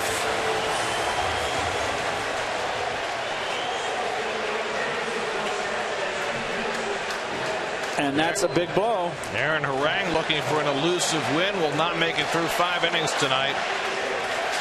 Cespedes spoils his night with a 2-run bomb. Same as he did in the Mets comeback against Harang last week. This call to the bullpen brought to you by Verizon. Hector Neris coming in for Harang.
Rookie right-hander Hector Neris comes in relief for the Phils. It hasn't been very good for Neris. He's been getting batted around, especially by the lefties, and he's facing the left-hand hitter Murphy, and he's behind him 2-0.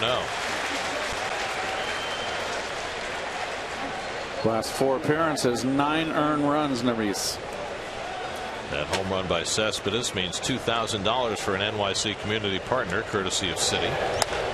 Murphy pops one up. And Galvi's backpedaling. Side retired. But the Mets down 6-0 when they come to bat.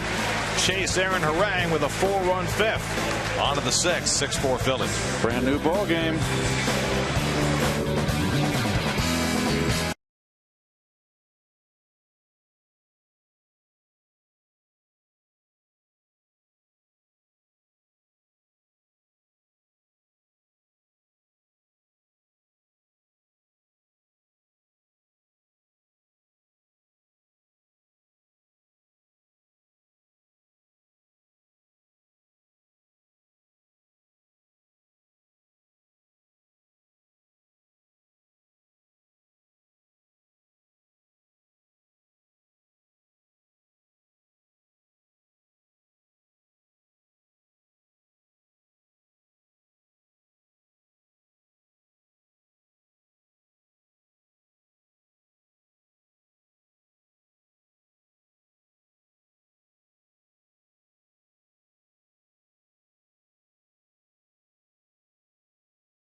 Go to the 6th inning. Mets down by 2 runs. They were down by 6. Cut it to 6-2, and then Yoenis Cespedes hit his career high 27th home run to get the Mets to within 2. 9th as a Met. Here's the one on the left is the strikeout. Watch the ball run in, and it's up above the letters, and this one right down the pipe, and guess what? Below the letters, and that's your difference. And the Mets are right back in the ball game. And now the Mets will go to their bullpen and bring in Bobby Parnell, just activated from the disabled list today. First time he's made an appearance since August 6th when he went on the DL with shoulder tendonitis.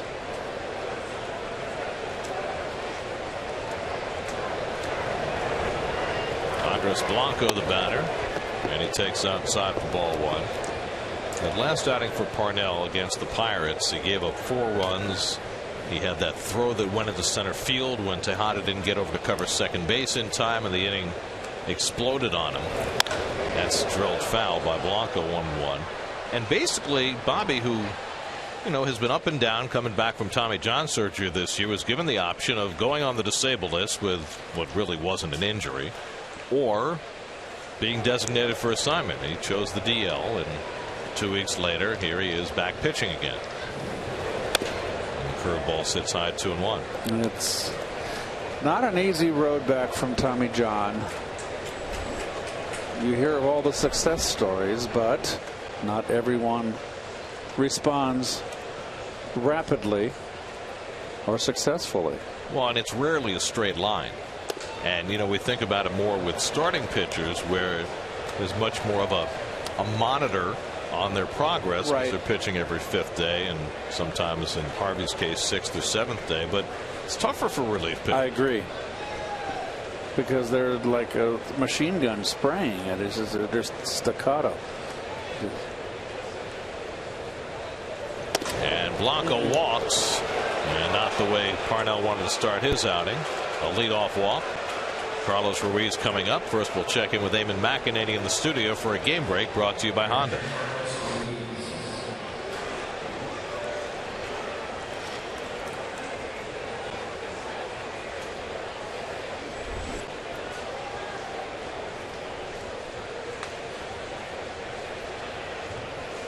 There's Eric O'Flaherty up in the Mets bullpen.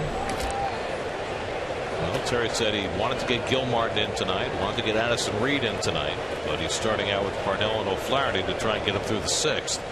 Carlos Ruiz doubled his last time up against John Neese.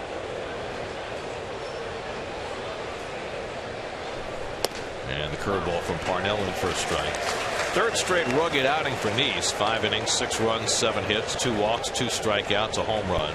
69 pitches for John, whose next start will be in the opening game of the series against the Nationals in Washington on Monday.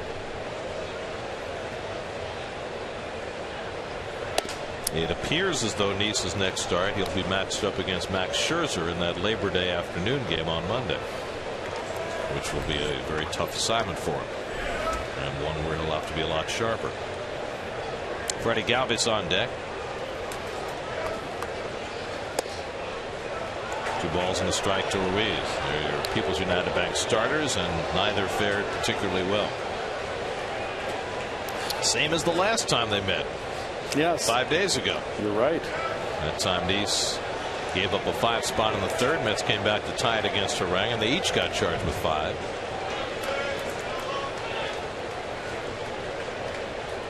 Now Parnell trying to hold the Phillies at bay and give the Mets a chance to come the rest of the way back. 2-1 to Ruiz with Blanco at first and nobody out. And that's up and away, and again Parnell's behind 3-1. Fans are getting restless. Carlos Torres joins Eric O'Flaherty in the Mets bullpen. And that's inside, and Parnell has walked his first 2 hitters.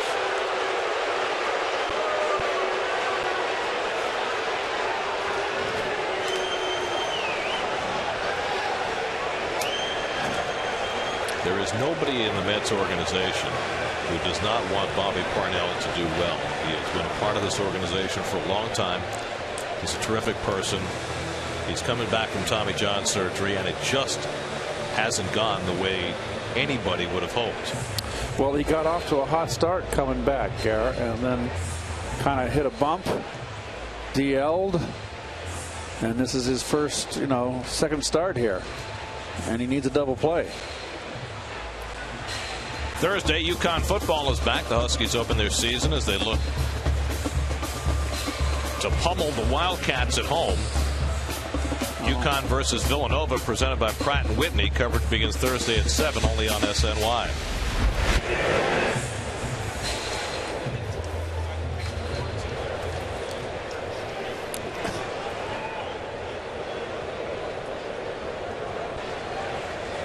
Here's Freddie Galvis with 2 men on. Galvis doubled and scored back in the 5-run 3rd for the Phillies, then he grounded out in the 4th. Cody Ashley's come out on deck to bat for the pitcher. Mets have the corners in, thinking Galvis might be bunting in this spot. Well, they're going to pinch hit, and there's a possibility. You have to. I mean, David's aggressively in, and the way Galvis has swung the bat against the Mets, I don't think he's bunting. We'll see. He is. He is. Missed on the first pitch, and that's ball 1. Galvis has been a huge thorn in the Mets side all year. Now you got to be careful here, Gary. You've got a 1-0 count. You might give Galvis a strike to swing with the corners in.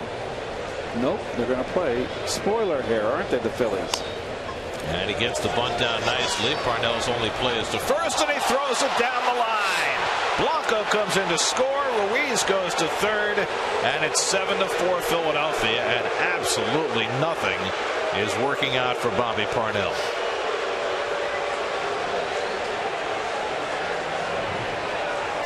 Well, he had plenty of time to set himself and make the play. Murph just can't stretch long enough, and that ball is down the right field line. So it's a sacrifice for Galvis, an error on Parnell, allowing the run to score, and it's going to be all the work for Parnell tonight. Cody Ashley announced as the pinch hitter, and Eric O'Flaherty will come in to face him. So Parnell's first outing coming off the DL. He faces 3 batters, walks 2, and commits an error. And O'Flaherty will come out of the Mets bullpen. 7-4 Phillies, and they're bidding for more in the 6th. We'll have more from Citi Field in just a moment.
He was just distraught in that dugout. It can be a cruel game. He got a little bit of the boo birds here after him.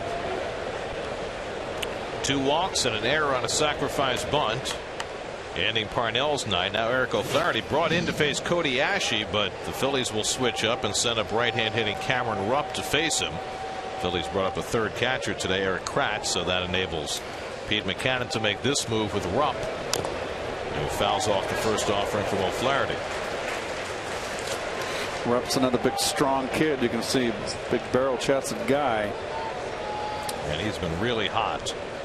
Last 19 games, 7 homers, 18 RBIs. And this is his first pinch hit of the season. Flaherty keeping it away from him and gets ahead on Rupp 0-2. Mets playing back for a double play, of course. Well, Flaherty last pitched on Saturday, got into and out of trouble in the 8th against the Red Sox. Struck out Jackie Bradley to get through that inning.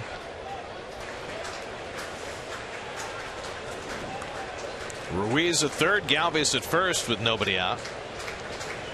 And Rupp watches wide, 1-2. Darnell Sweeney, a pinch hitter, is on deck. Mets still have Carlos Torres ready in the bullpen.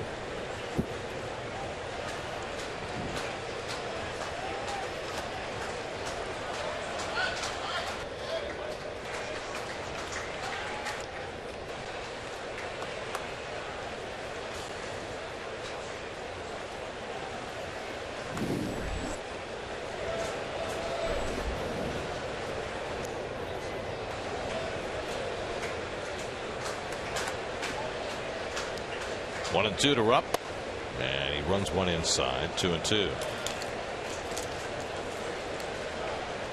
Cameron Rupp has taken over the bulk of the playing time for the Phillies behind the plate.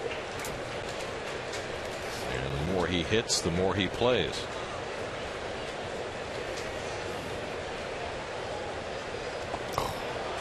Nice block. Darno saving a run.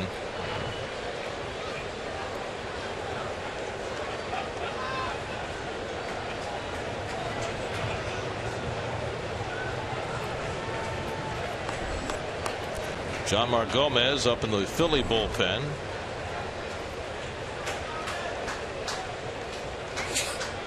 (3-2) and Flaherty will check in on Galvis.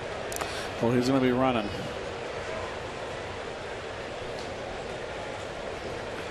I would think.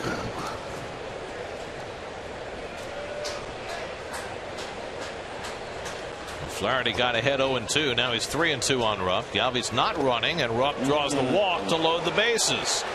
So Flaherty comes in, gets ahead 0-2, and walks Rupp, the third walk of the inning, and that'll be the only batter he faces. Wow. So Terry Collins continues to look for people who can get outs in the 6th and 7th inning, and it's been very difficult for him to find that guy. Parnell and O'Flaherty combined to walk 3 of the first 4 batters in the inning, and now Carlos Torres comes in. We'll be right back.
Timeout. He gave up the home run in that first game of the series against Boston after he had pitched 2 1/3 the final game in Philadelphia.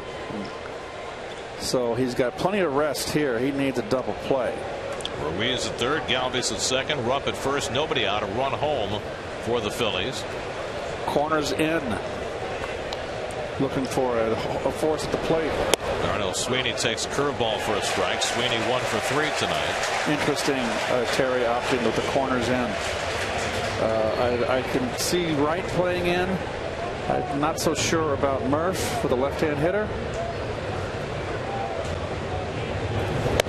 That'd be one to get a double play and 8-4, and your troops have another 4 cracks to get at this Philadelphia bullpen.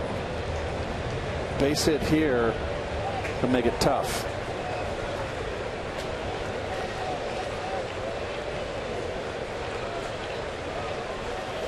And Sweeney fouls one off.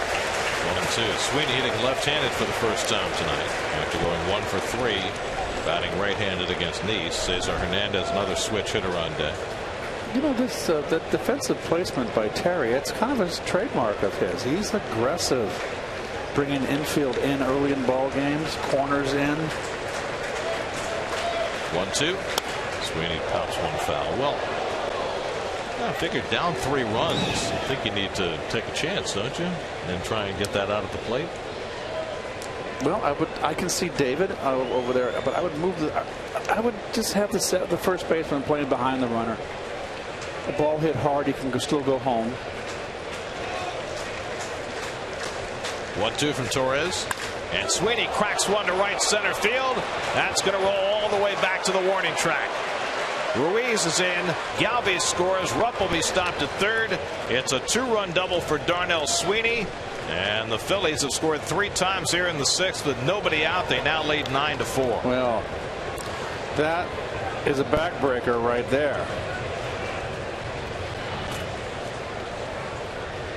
Good hitting, got a high fastball, went out and got it. So nothing has gone right for the Mets. Darnell Sweeney, acquired from the Dodgers in the Chase Utley deal, paying dividends, 3 RBIs tonight. So the Mets get 4, and the Phillies come right back and slap a 3 spot on them, and they're not done. Now the infield comes in, still nobody out. Cesar Hernandez takes the pitch high. Hernandez 1 for 2 and a walk. Tried to bunt his way on last time up, and Neese made a spectacular play to throw him out. Rupp at third, Sweeney at second, nobody out in the inning. And that's grounded to Murphy. The runners will hold, and Murphy gets the first out of the inning.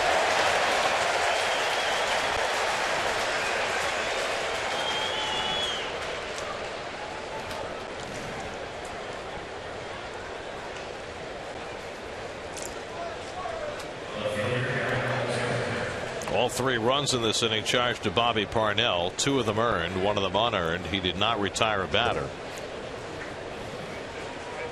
Now Aaron Altair, who has reached on an error, reached on a fielder's choice, and walked. He stole on a base and scored 2 runs. And he lines one to right center field. Granderson cutting over to make the catch. Going back to tag late is Rupp, and he cannot score. Wow. Bad base running by Cameron Rupp cost the Phillies a run. What are you thinking at third base? Just horrific. You don't have to really, if you think it's a hit, you don't have to bust. It's a line drive.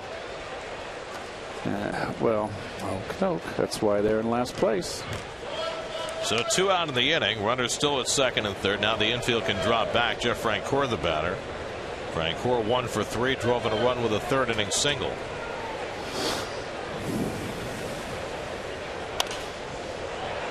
What a mess this game has been. Oh, it's just been poorly played. Neese gave up a 5 spot in the 3rd. Phillies tacked on a run in the 5th, but Ruff was thrown out at second to end that inning. Mets got 4 runs back in the bottom of the 5th after a poor defensive play on the Philly infield. And now walks and errors and poor base running, and the Phillies have 3 runs home in the 6th. Roth, who has the biggest hit in this game, on deck. Nats have put up a 3 spot in the top of the 3rd. Bryce Harper just added a sac fly to make it 3-0. Off the plate, 2-1 to Francoeur. And now 4-0 because Ryan Zimmerman just did a home run. So Marco Gonzalez, starting his first game this year for the Cardinals, getting roughed up in that 3rd inning. 4 runs home for the Nationals. And Francoeur lays off.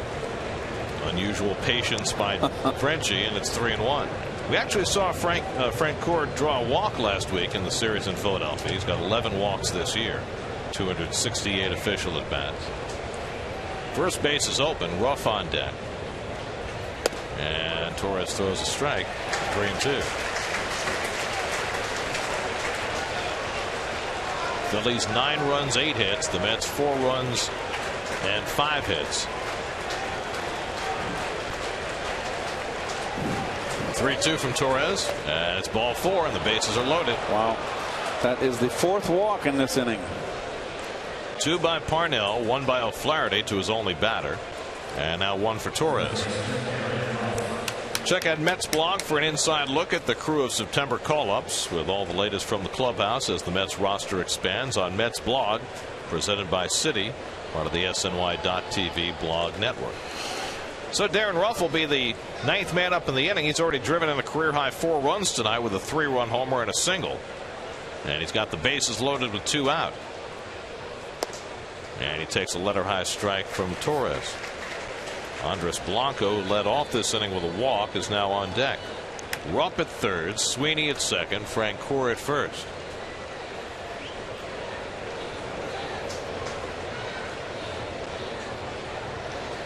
And Ruff lines a base hit to center field. That'll bring in Rupp. Right behind him is Sweeney. The throw by Cespedes hits the mound. Down to second base goes Ruff. A 6 RBI night for Darren Ruff. It's now 11-4 Philadelphia. Well, the Phillies are finally saying, okay, enough is enough. Another flat slider ripped up the middle. And that closes the book on Flaherty. That 1 walk scores. It's his earned run. Probably be an unearned run because of the error. Right. Nonetheless, a 5-run inning for the Phillies after the Mets got 4 in the bottom of the 5th. And the Phils now with a 7-run lead, 2 in scoring position, and Blanco up for the 2nd time in the inning. Got the whole thing started with a walk. And he cracks one to right center field, headed toward the gap. That'll go to the wall and bring in 2 more. Francoeur and Ruff both score on a 2-run double by Andres Blanco. It's a 7-run inning for the Phillies against the Mets bullpen, and they've cracked this game wide open. It's now 13-4 Philadelphia. The Phillies getting a whole pile of revenge in one big inning. Exacting revenge.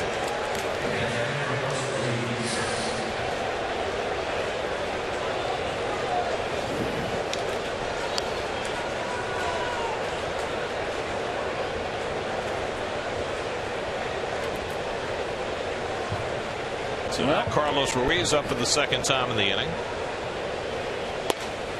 And he takes a curveball high. Ruiz 1 for 2 and a walk tonight. 13 runs for the Phillies tonight, the most the Mets have given up in a game this season.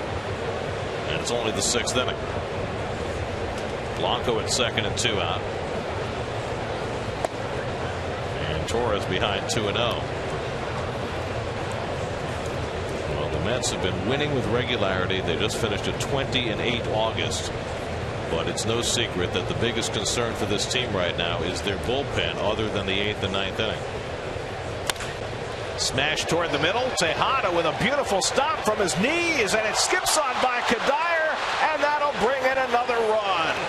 Blanco scores. Down to second is Ruiz. An 8-run 6th inning for the Phillies makes it 14-4.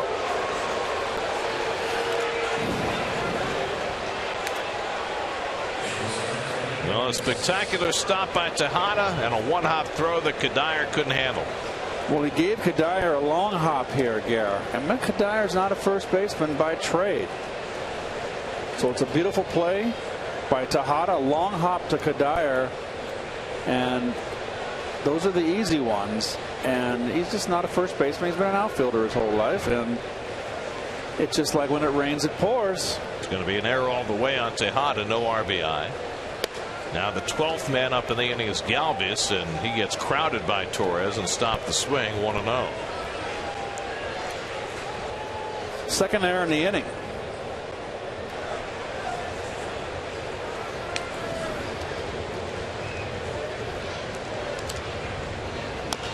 Galvis fouls one off his leg, and it's 1-1. 8-run inning for the Phillies, the biggest against the Mets this year. They had not given up more than 6 runs in an inning this season. So the first snowman. A big mess for Terry Collins' bullpen after the Mets had turned a 6-0 deficit into a 6-4 reasonable score. Parnell, O'Flaherty, and Torres get lit up. Some poor defense as well. 2 errors in the inning. And 8 runs have resulted, and it's not over yet. Meanwhile, Galvis a little shaken up after fouling that last ball off his foot. And the home plate umpire Jim Wolf giving him some time. It was Galvis who laid down the sacrifice bunt that Parnell threw down the line that brought in the first run of this inning. Galvis 1 for 2 tonight. Ruiz at second with 2 out. And he lifts one foul right, coming over to the railing, but not enough room as it lands in the photo box.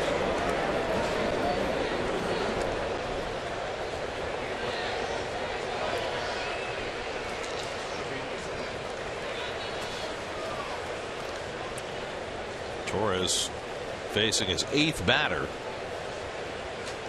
He's given up 2 doubles, a single, and a walk. He's already been charged with 4 runs. Well, this turns into a night where Terry can get some of the young guys that have been called up into the ball game, work in some of your new pitchers. I guess that is the saving grace. Yep. This game has gotten away, and there's no doubt about that. And the one you want to get out of your system, even though it's not over yet, but a 10-run deficit, the odds are against it, but one you just want to flush on down the toilet and forget about. Yep. So you bring in Campbell and New and Eyes, Eric Young and Plawecki. Absolutely. Let Eric Goodell get in the game. Yep. That's popped up, should end the inning, but you never know. Conforto there to grab it. 12 men came to bat for the Phillies. 8 of them scored against 3 Mets relievers. 14-4 Philadelphia.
Brought to you by Verizon. Don't miss a moment of Mets baseball on the largest, most reliable 4G LTE network, only from Verizon. Well, that's about as ugly inning as a team can experience. Mets gave up 8 runs on only 3 hits in that top of the 6th inning. 2 errors, 4 walks, and what was a 6-4 game is now a 14-4 game, and Jean-Marc Gomez comes in to pitch for the Phillies. Well, his career high for him in appearances at 50. This is his 56th. David Wright, first man up for the Mets in the home 6th inning, and he drills one into left for a base hit. Chased toward the line by Altair, and David Wright with his first hit in the series, a leadoff hit.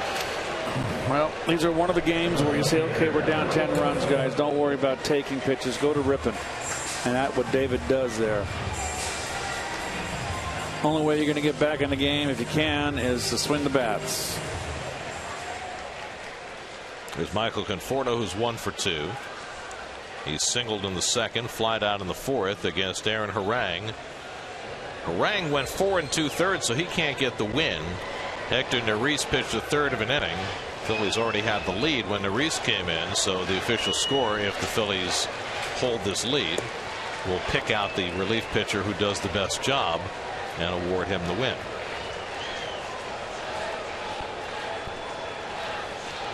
Gomez worked a 1-2-3 eighth inning last night.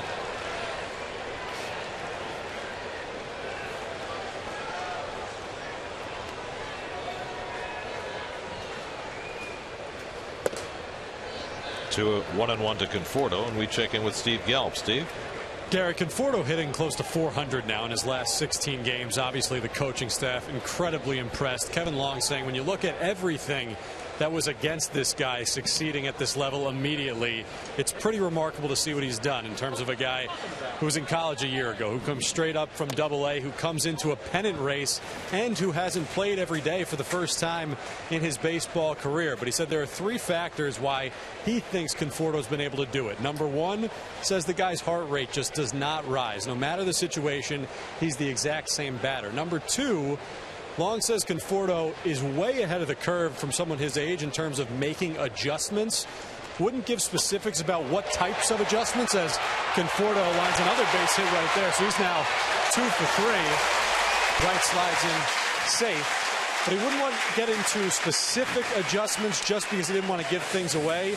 But Long said that when pitchers started coming in on Conforto, he was able to make an adjustment to open up more avenues. And then the final thing is simply his strike zone recognition, which we've seen obviously since the moment he's come up. It's been so good. Kevin Long says you can't teach that. And with his swing, which is very Cano-like, that's the second time Kevin Long said that to me. He said he's Cano with a better strike zone recognition. It's pretty scary to think what this guy could become down the road. Well, he's got 2 hits tonight. Almost lost one to a Jeff Francoeur bullet from right field, but Wright able to beat the play at second. Oh, I agree with Kevin that he does have a much better eye than Cano. Cano's much more of a looser swinger too. Conforto much more disciplined and compact at the plate. I don't quite understand how he had to, everything was stacked against him. Heck, he had an opportunity to play. Shoot, run him out there. Door opens, opportunity, go get it. I think the perception is because he came up from Double-A with limited at bats, and the Mets have rarely done that, that this was a difficult task for Conforto, but he's appeared as though he has belonged from day one. Kadire robbed of it his last time up. A diving play by Altair in left field. He's 0 for 2 tonight. And Gomez misses away. 2-1. I mean, I guess the bottom line is there's no perfect number of minor league at bats that you need to be ready to hit in the big leagues. It's always good to get a little AAA exposure too, Gare, whether you're a pitcher or an everyday player or hitter. Double-A is a long way from the big leagues.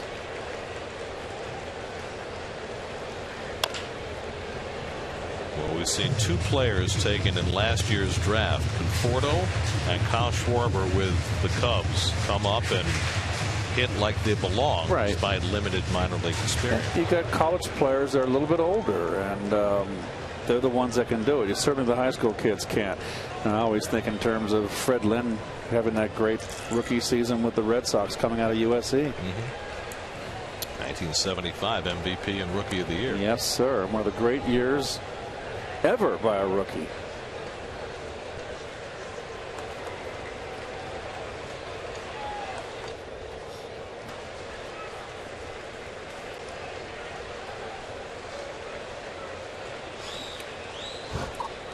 Two and two to Kadire with Darno on deck. And Michael hits one out to right center, but over comes Sweeney. Tagging at second is Wright. He'll move over to third. That's the first out of the inning.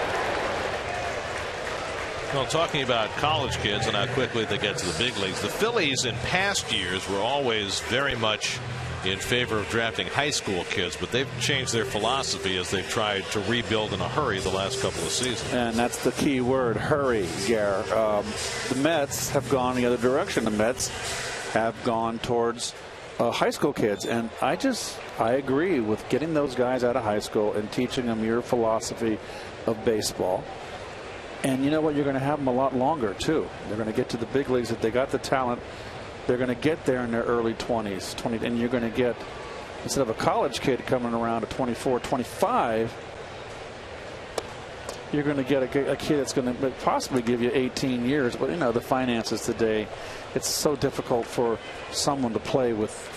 How often do you see one guy play with one team his whole career? Well, Mets 3 straight years while they were struggling took high school kids. They took Brandon Nimmo, they took Gavin Cecchini, they took Dominic Smith, and those guys are all bubbling their way through the minor leagues, with Nimmo probably the closest. And then they took Conforto last year, college kid. Yeah, but then they went back to the high school ranks this year for Desmond Lindsay. I know why they did that, and I'll say one thing: ground ball to third. They're going to concede the run. Wright comes home. It's 14-5. Give Darno an RBI. I can just see the scouting of Conforto, that it's someone special.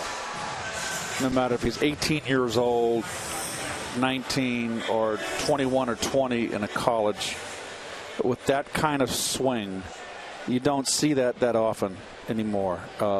He is an old-fashioned style hitter, uses all of his body. You know, I loved him the minute I saw him in spring training. The spring he had and how he swung the bat. I told you, this is a number 3 hitter down the road. So, I mean, this was a wonderful draft by the Mets. Ruben Tejada's 1 for 2 tonight. Well, Conforto has done nothing to disappoint through his first 85 big league at bats, hitting over 300 now. He's just starting to roll. I mean, I just feel, and remember, he's getting his feet wet, and I see him now more relaxed and hitting line drives. I want him to hit line drives. You know, a classic third hitter. McCutchen is one that he hits with power. McCutchen's a line drive hitter. Going back in my day, the best third hitter that I saw was Bill Madlock with the Pirates, right-hand hitter, and Al Oliver, also an ex-Pirate, Montreal Expo, were the best 3 hitters, line drive hitters that hit the ball all over the place. Who had the ability to hit home runs, but were not home run hitters. Right. You got cleanup hitters behind you providing the power. 0-2 to Tejada, and he takes ball 1. Kirk Neuenhuis out on deck to pinch hit if Tejada keeps the inning going against Gomez, who's given up 2 hits and a run here in the 6th. Neuenhuis just back from a minor league stint, technically a DL stint. I really feel, I just hate to say this, I don't want to inject any thoughts in Conforto's head, but to me, Conforto is going to be a guy at 20+ home runs eventually down the road. Well, he's hit 4 already through 85 at bats without trying to hit home runs. Exactly. Doesn't have to try. Nice tough shuffle there to avoid getting hit.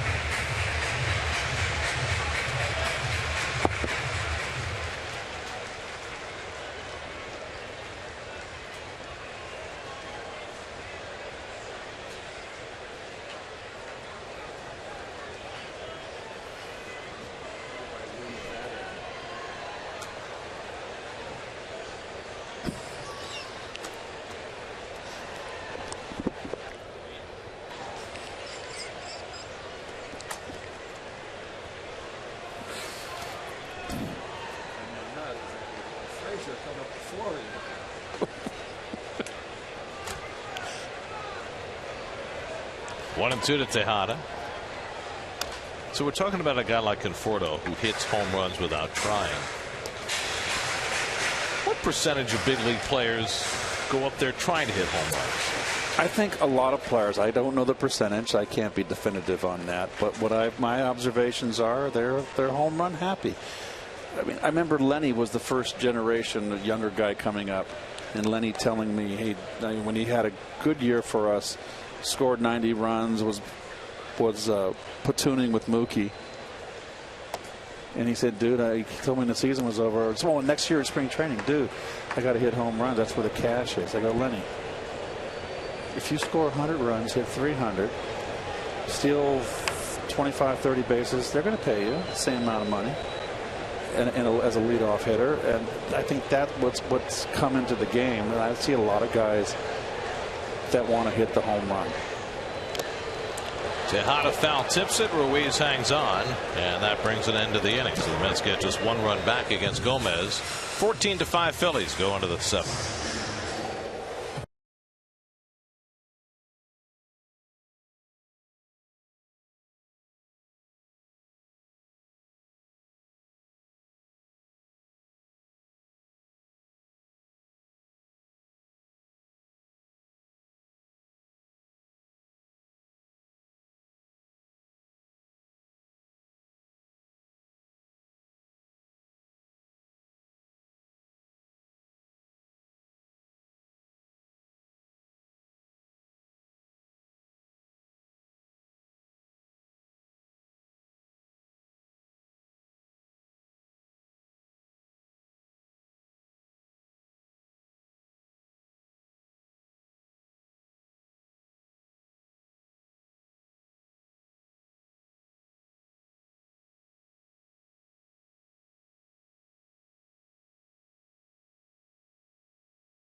Score an ugly 8 for the Phillies in the 6th inning. Frosty the Snowman. Wilmer Flores comes in to play shortstop. He'll bat 9th. Sean Gilmartin will pitch for the Mets in the 7th. Well, Terry Collins said he wanted to get Gilmartin into the game. He's in, maybe a shade too late. He hasn't pitched in the last 5 days since he faced the Phillies last week. Done a nice job in the bullpen. Well, he had 2 very important outings in Philadelphia for a total of 5 scoreless innings in that 4-game series. The pitcher Gomez, batting for himself, flies one down the line foul. So Jeanmar Gomez getting a turn at bat. His first plate appearance of the season, and there you see his lifetime numbers at 18 career at bats. Cardinals just got a run back against Joe Ross and the Nats in the bottom of the 3rd. Washington 4, St. Louis 1. Still a long way to go in that. Yeah, I was just, you took the words out of my mouth. Oh, we are just in cliche mode.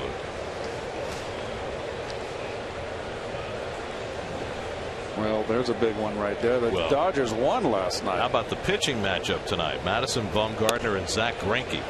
After the Dodgers won in 14 innings last night. Those 2 guys, not only 2 of the best pitchers in baseball, 2 of the best hitting pitchers in baseball. Bumgarner already has 5 home runs this year. And I know that I'm getting ahead of it a little bit here, but tomorrow in that 3rd game in St. Louis, it's going to be Scherzer against Walker. That's a heck of a matchup. Scherzer's next start after that will be against the Mets on Monday.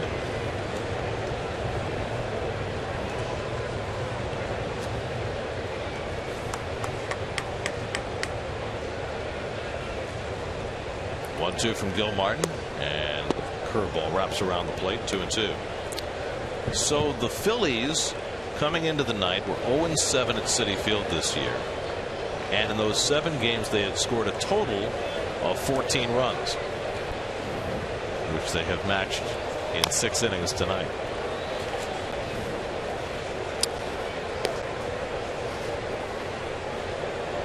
John Neese got tagged for the first 6 in his 5 innings of work. Bobby Parnell didn't retire a batter, charged with 3 runs, 2 earned. Eric O'Flaherty faced 1 batter. He was charged with a run, earned against him, unearned against the team. And then Carlos Torres got touched for 4 runs.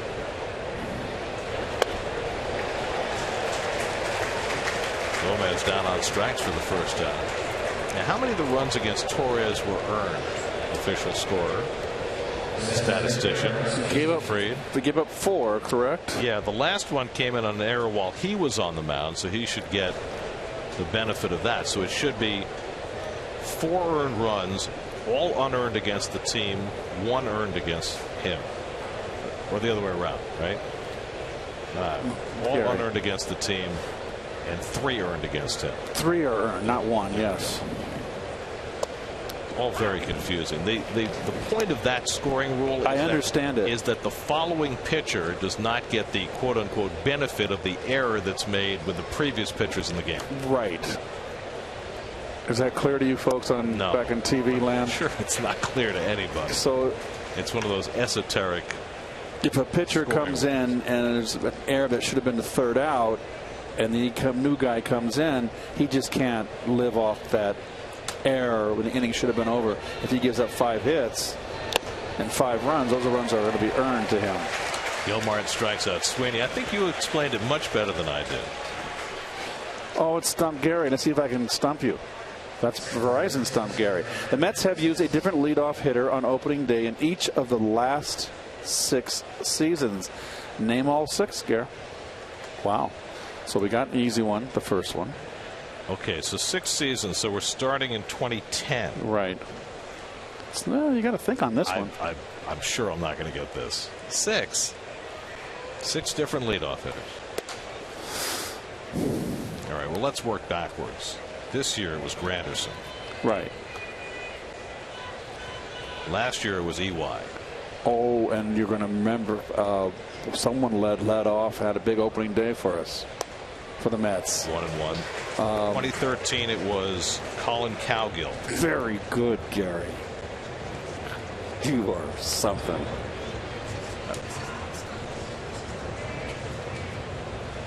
So I think I've got the last 3.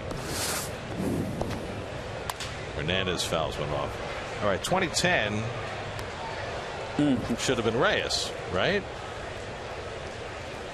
Okay. Yeah, if he's here. Right. Yep.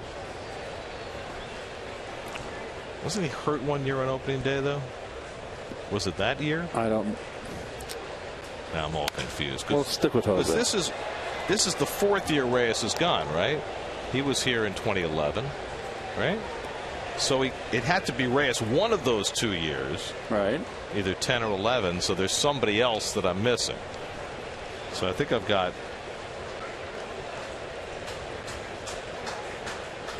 4, but I need 2 more. And he went around. Hernandez strikes out, so Gilmartin strikes out the side in the top of the 7th. Keep working on those leadoff hitters. You chew on that.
dealers. Visit them on the web at searchmercedes.com.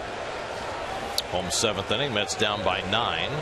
Wilmer Flores just came in on a double switch, and he takes a strike from Jeanmar Gomez, who gave up 2 hits and a run in the 6th. Flores played short last night, went 0 for 3. So we're working on the leadoff hitters for the Mets on opening day of the last 6 years. You got 4. Reyes, Cowgill, EY, and Granderson. Gotcha. Andres Torres, I think. Oh, Gary. Lined to second baseman, and Hernandez has it. I think you're right. Very good. And so I'm missing one more. It could have been Angel Pagan? Or could it be Anderson Hernandez? Was he in there somewhere? Because I know he started an opening day, but I'm not sure if he led off. Here's the newest Met, Addison Reed, up in the bullpen, getting ready for his Mets debut. You got a mind like a steel trap. I don't know if that's a good or a bad thing. Get a lot of debris caught in there. I'm going to go with Pagan. How about that? So I got Reyes, Pagan, Torres, Cowgill, Young, and Granderson. Granderson grounds one to the backhand of Hernandez, and quickly they're at 2 out. That's my final answer, because I can't spend any more brain power on this. Okay, here's the answer, Gary. The 6 players, the last 6 leadoff hitters, last 6 seasons. Cora. Oh, that's the one. Jeez, who would have thought that? That's not bad. I just saw Alex. He was in the ballpark the other day. Good call on Andres Torres.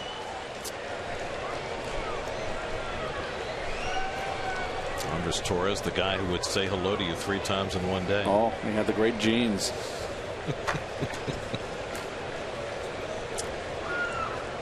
Cespedes hit a 2-run homer in the 5th inning, got Mets within 2 runs. It seems like a long time ago. And he takes a strike. Mets were down 6-0, scored 4 in the 5th to knock out Aaron Harang. And then the Phillies responded with an 8-run inning in the 6th against Parnell, O'Flaherty, and Torres.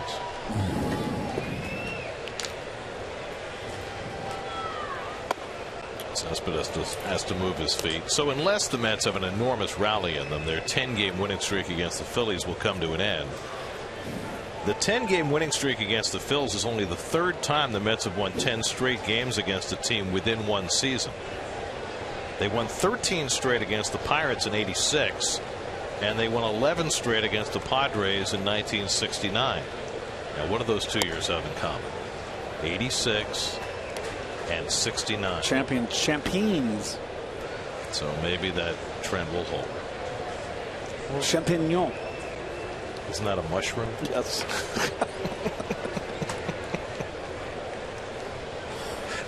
One to Cespedes, who's 1 for 3 on the night. And he lifts one down the line. And that'll go into the crowd. 2-2. Well, the Cardinals wound up scoring 3 runs in that bottom of the 3rd. Wow. Joe Ross. It's now the Nationals 4, the Cardinals 3 as they go to the 4th. So that Washington pitching continues to disappoint. Yes. If they keep losing games where they get leads, it just knocks the starch out of you. Well, they had a 2-run lead in the 7th last night. Gave up a 5-run 7th inning. 2-2 to Cespedes. And he lines one to right center field. That's down for a base hit. He'll head for second as the ball rolls to the warning track, and he's going to turn on the jets and go for 3. The relay throw by Hernandez, not in time. Yes, sir. Yoenis Cespedes already with a home run tonight, now with his 4th triple of the season. Well, you're seeing everything he can do, and that's all 5 tools. He's got them. Love it when he goes to right center field. And he's such a good base runner, folks. I really feel he's the best base runner on the team. He is the complete package. Tremendous judgment on the bases.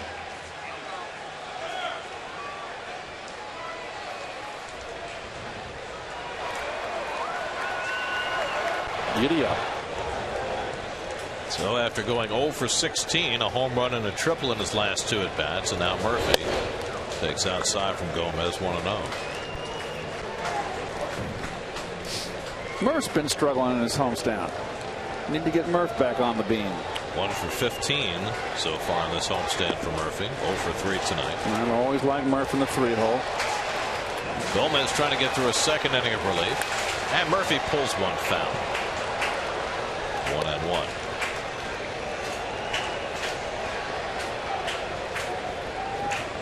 So there's a report that Giancarlo Stanton, in his first rehab game tonight down in Jupiter, said his hand did not feel great and came out of the game, which makes it that much less likely that the Mets will see the Marlins slugger when they get to Miami this weekend. I mean, you never know, but they were hoping that Stanton would be able to make his return Friday when the Mets get to town.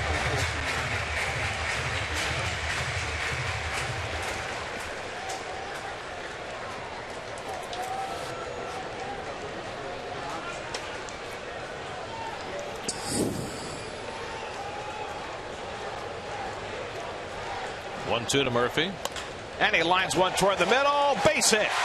That brings in Cespedes. So the Mets trying to chip away. Murphy with an RBI single makes it 14-6 Philadelphia. Nice hitting, Murph. Stays back on the changeup. Perfect pitch for a pitcher. Down and low and away, right where you want it. Well, Murph gets paid for a living too. Gets paid quite handsomely. Look at this. Nice hitting, Murph. Beautiful. So now David Wright with 2 out of Murphy at first. David had a base hit, scored a run in the 6th inning, 1 for 3.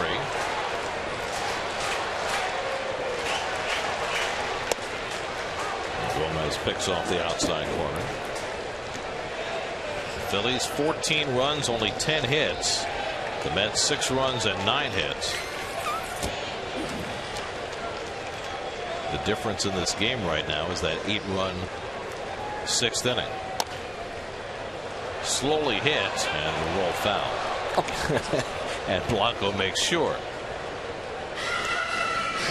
with the redirect.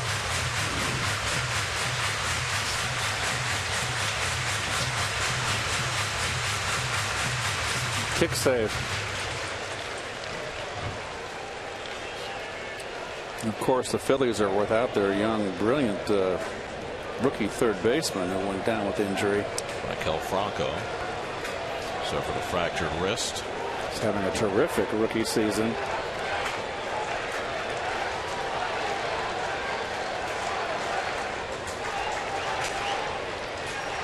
And Wright launches one to deep left field, headed toward the wall, and it's off the fence.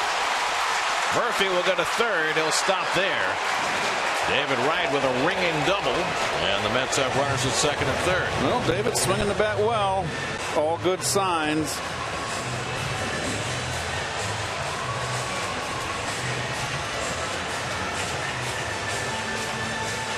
Sinker down and in, and went down and got it. There's nothing wrong with that swing.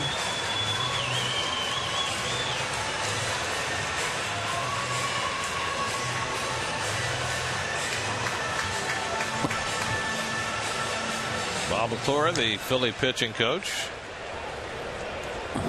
Little League teammate or opponent of yours? When I was 8 years old in the Little League minor leagues, he was the ace. I was the number 2 pitcher. He pitched the championship game. And then from that point on, 9, 10, 11, 12, 13, 14, all the way to high school. Until we got to high school, we played on different teams. But as 8-year-olds, you were teammates. He was a year older than me. He was 9. That's outstanding. So 2 nasty left-handers in Little League. You didn't want to touch us. Pacifica Lumber. We won the title. Now let's be honest. Who had better stuff? You were Bob. Oh, Bob was a little. He was 9 years old. He was ahead of me. Yeah, but you were a prodigy. So 2 in scoring position for Michael Conforto, who already has 2 hits tonight. Well, how about a 3-run homer, and it's an interesting little ball game, isn't it? Murphy at third, Wright at second, a run home here in the 7th. Don't try to do too much here. Just keep the line running. A base hit scores 2. Don't try to do it all in one mighty Casey at the bat.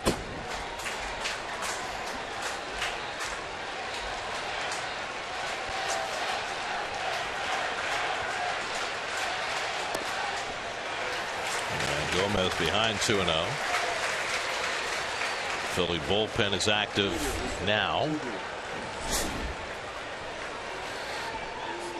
Gomez is through an inning last night, trying to get through a second inning. Already 37 pitches tonight. 2-0 to Conforto. And that misses, ball 3. Well, take will be on here, and Gomez is looking for the hook. If he doesn't right himself here. Luis Garcia up in the Phillies bullpen.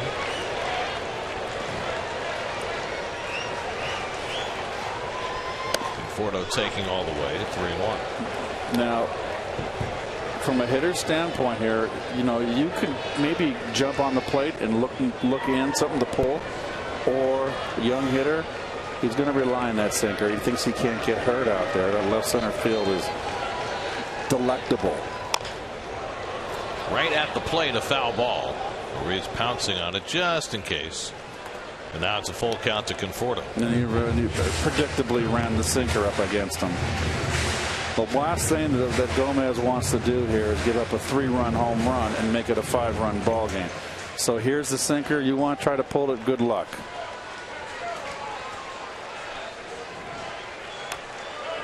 Gomez has given up 3 straight 2-out hits, including a triple to Cespedes and a double to Wright.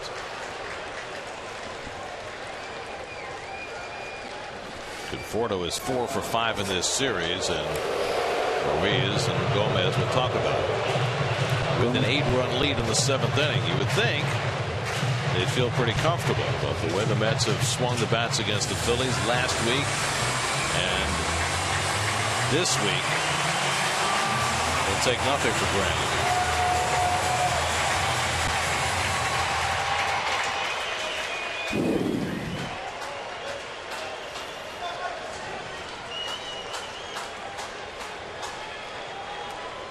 And Conforto lines one to center, but right at Sweeney.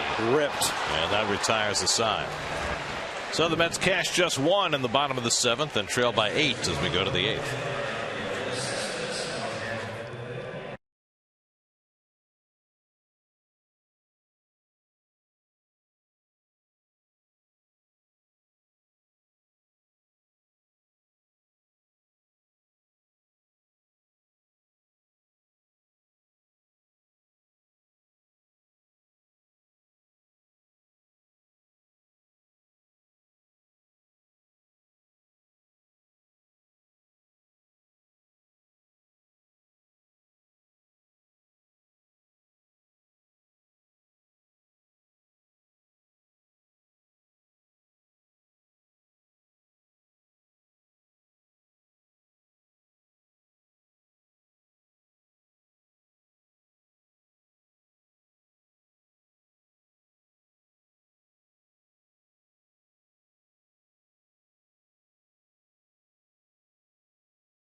Mets will clear most of their starters out of the game now, down by 8 runs. Kevin Plawecki, you saw in to catch. Juan Uribe at second. Eric Campbell goes to third. Kirk Neuenhuis in center.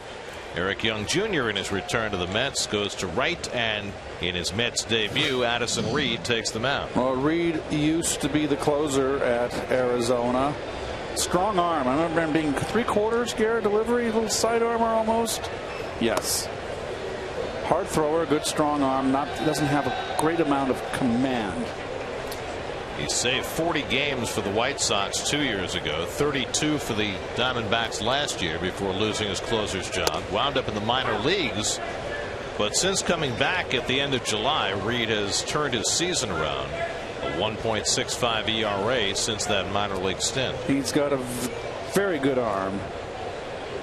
Aaron Altair leading off the 8th, and he takes the fastball inside 2-1. And you see those numbers since Reed returned from his minor league sojourn, and particularly adept at getting lefties out, which is something the Mets need. The Mets need another arm in that bullpen. You can see that fastball is alive. This is what I remember about him throwing hard. Jeff Francoeur on deck, then Darren Ruff for the Phillies. Altair 0 for 3 and a walk tonight, and he lines one to right center. Neuenhuis cuts over and grabs it. One away. So 1 out and nobody on. Tomorrow night, the final game of this 3-game series. Matt Harvey goes for his 12th win for the Mets, and young Aaron Nola, who's been very impressive, pitches for the Phillies. 6 o'clock the coverage right here on SNY for the final game of the homestand. It's a 10-game road trip starting Friday night in Miami. There's Francoeur, who's 1 for 3 and a walk tonight.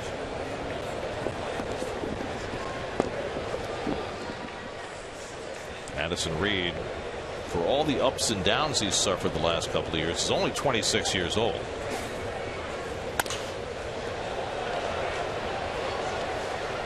Came out of San Diego State University, where he played for Tony Gwynn. Oh, that California baseball. 3rd round pick by the White Sox in 2010, and he was in the big leagues the next year. Comes up and in on Francoeur, and he went around strike 3. So Addison Reed has his first strikeout as a Met as he takes care of Francoeur, 2 out. Yeah, I think so.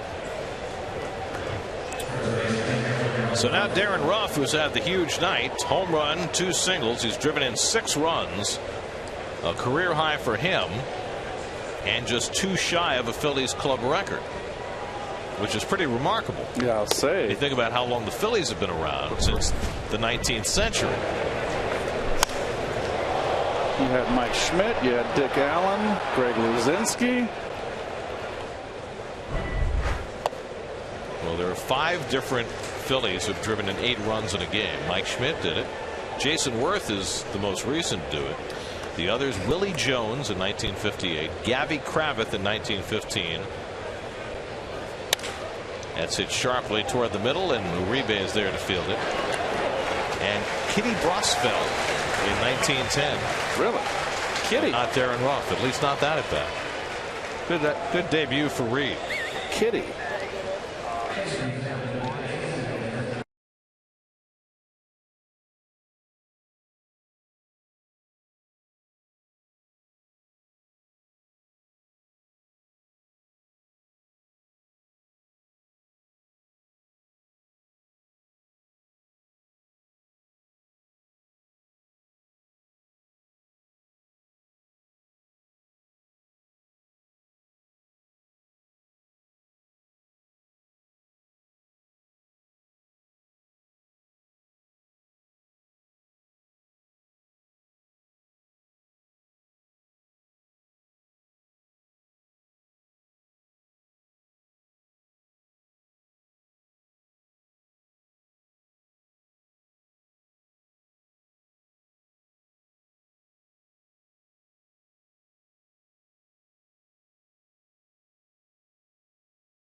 2 hits apiece for Yoenis Cespedes, who also has a home run and a triple tonight. David Wright, Michael Conforto also with 2 hits. Most of the Mets starters out of the game now, with the Mets trailing 14-6 going to the bottom of the 8th. Luis Garcia is the new Philadelphia pitcher. 60th appearance for Garcia. First appearance in this series.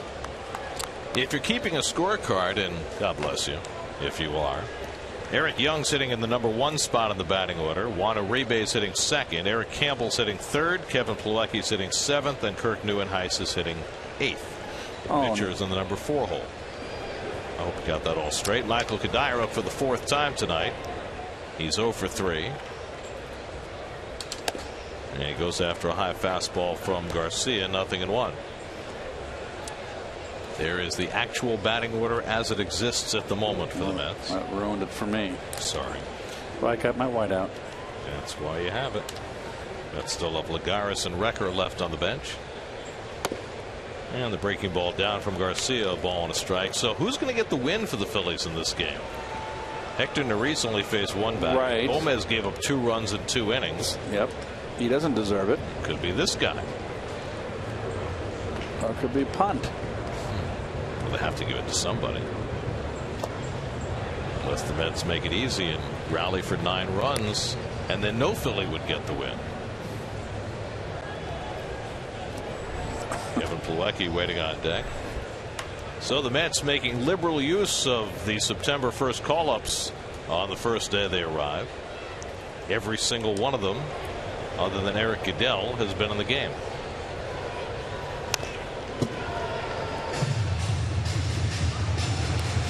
I shouldn't say that. Steven Matz is also a September call-up, but he's going to be a starting pitcher on Saturday. At least that seems to be the plan. I don't think the Mets have officially announced that yet.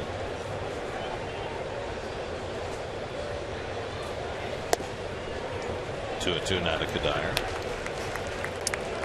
Well, there's Steven, who made quite an impression in 2 big league starts. I'll say. With his arm, with his bat, with his family, especially Grandpa.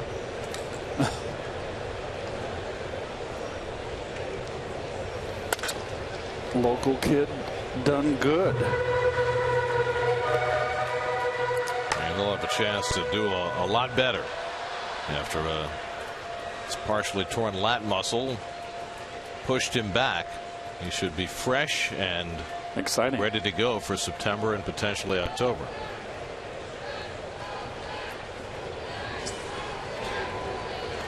What do you mean? Copywriter for an ad agency? Cool again. Fresh and exciting? Fresh. He's fresh. Exciting. We get a little slap happy, folks, in these games. You know, you would have fit in perfectly on Mad Men. What's that that? would have been the perfect era for you. Why? That's you. You're a 60s kind of guy. 2 high, ball 4, and Kadire's on the wall. Cool. So the Mets get the leadoff man onto the 8th. Geico Sports Night comes up after the postgame. Jets news and Chicken Nuggets news. 100? Come on, Chris. 100? Chris, come on. You don't want to do that. It's not good for you. How about the celery sticks? Yeah. Couldn't eat 100 of those. How about Cool Hand Luke, hard-boiled eggs? Yes, Paul Newman. Now that's an eating feat. We got a failure to communicate. Here's Plawecki.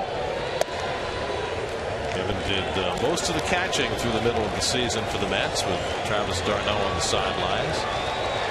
Hit just .228, but certainly made a positive impression.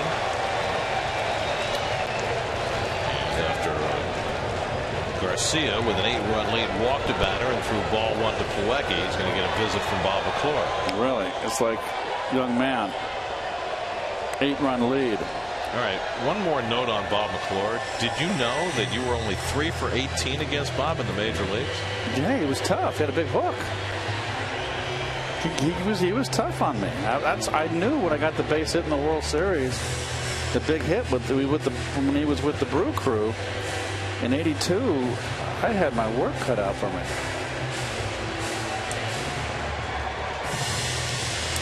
But how'd you hit him in Little League when you weren't on the He team? was tough in Little League and Pony League too, and Babe Ruth. But you had to hit better than 167. Oh, I don't remember. Eric Goodell up in the Mets bullpen. I'll have to ask Bob for his recollection. 1-0 to Plawecki. And it's off the plate, 2-0. So Garcia has come in and had trouble throwing strikes with a huge lead.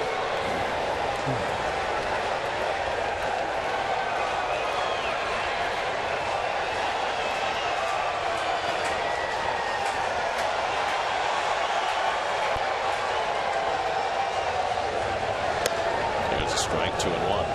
Well, the Braves lost again tonight. Their 7th in a row. They were beaten by Miami 7-1. Which means the Marlins are only a half game behind the Braves for 3rd place in the standings. 3 bottom teams in the division, Atlanta, Miami, and Philadelphia, started the night just separated by 2.5 games. Slowly hit, and it goes foul. 2-2. The Braves aren't just getting beat; they're getting beat. They're getting skunked. Well, their offense has just disappeared. Freddie Gonzalez going to survive? Yeah, I think so. This was a transitional year for them, and they played really well early on, you know, after completely changing their hitting approach. But I think there are better days ahead. John Hart has almost completely remade that team since he stepped in. Braves also traded Johnny Gomes away to Kansas City last night. One of a number of players who were on the move the last day that a traded player could be eligible for the postseason. Gomes went to Kansas City. The Red Sox sent Alejandro De Aza to San Francisco. Austin Jackson went from the Mariners to the Cubs, and the Dodgers, who have all sorts of injuries in their outfield now, picked up both Justin Ruggiano and Chris Heisey.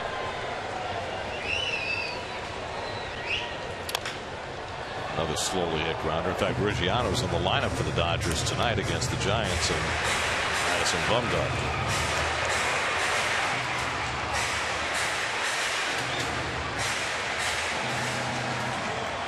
Well, the diehards are here.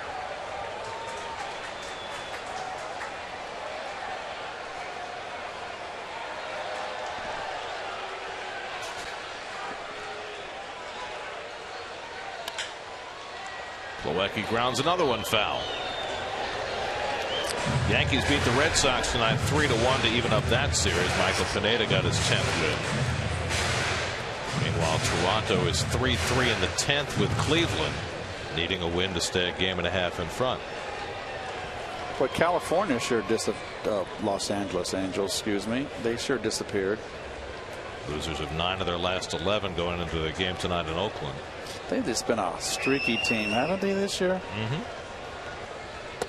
Oh, that's God. Inside, so back-to-back walks issued by Garcia to start this 8th inning.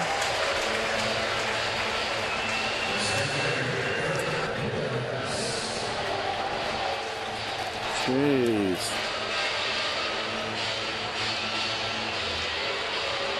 So now Kirk Neuenhuis will come up for the first time.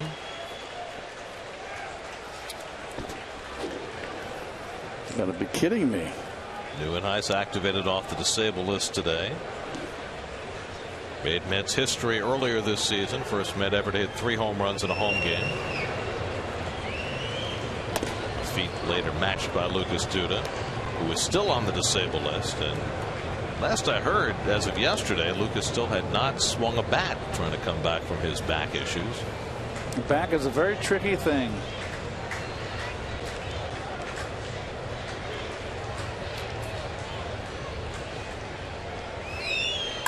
And Kirk grounds a double play ball at Hernandez. Galvis with the turn for the 4-6-3 double play as Kadire goes to third, 2 out.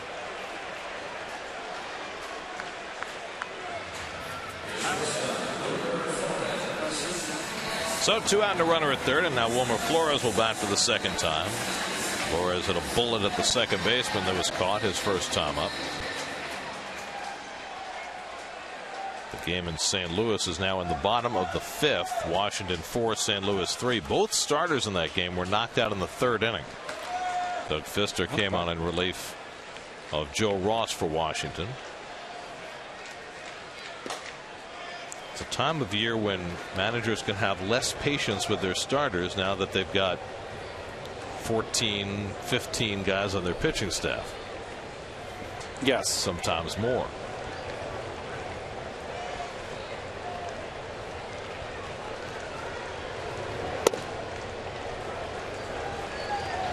You realize that Luis Garcia, despite walking his first 2 batters, if he gets an out here, he'll probably wind up the winning pitcher. He shouldn't. He shouldn't. Well, who are you going to give it to? Give it to the guy that came in, Hector Neris. For his 1 out? Yep. Could. Can't reward this. Flores lines one to right center. That's a base hit, and that'll bring in a run. Dyer comes in to score. Flores with an RBI single. And now it's 14-7. Mets are only a touchdown away. Well, nicely done, Mr. Flores. Never give away an at bat. And it's got an RBI in it.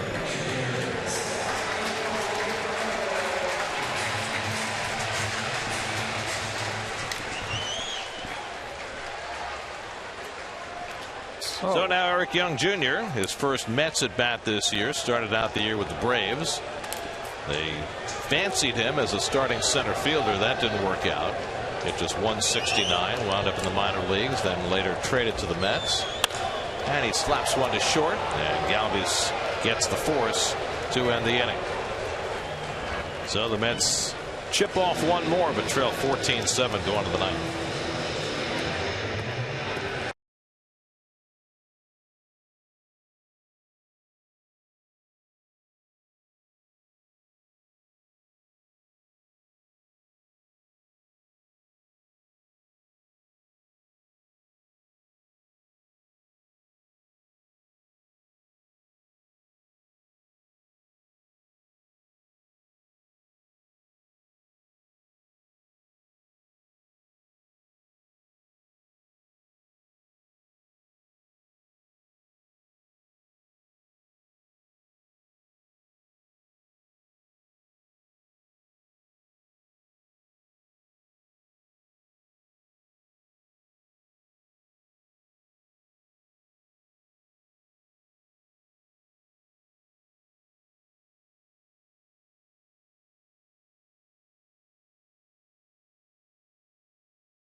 Well, if nothing else, we're making history tonight. Mets and Phillies combining for 21 runs tonight, tying the most combined runs ever at Citi Field in its 7-year history.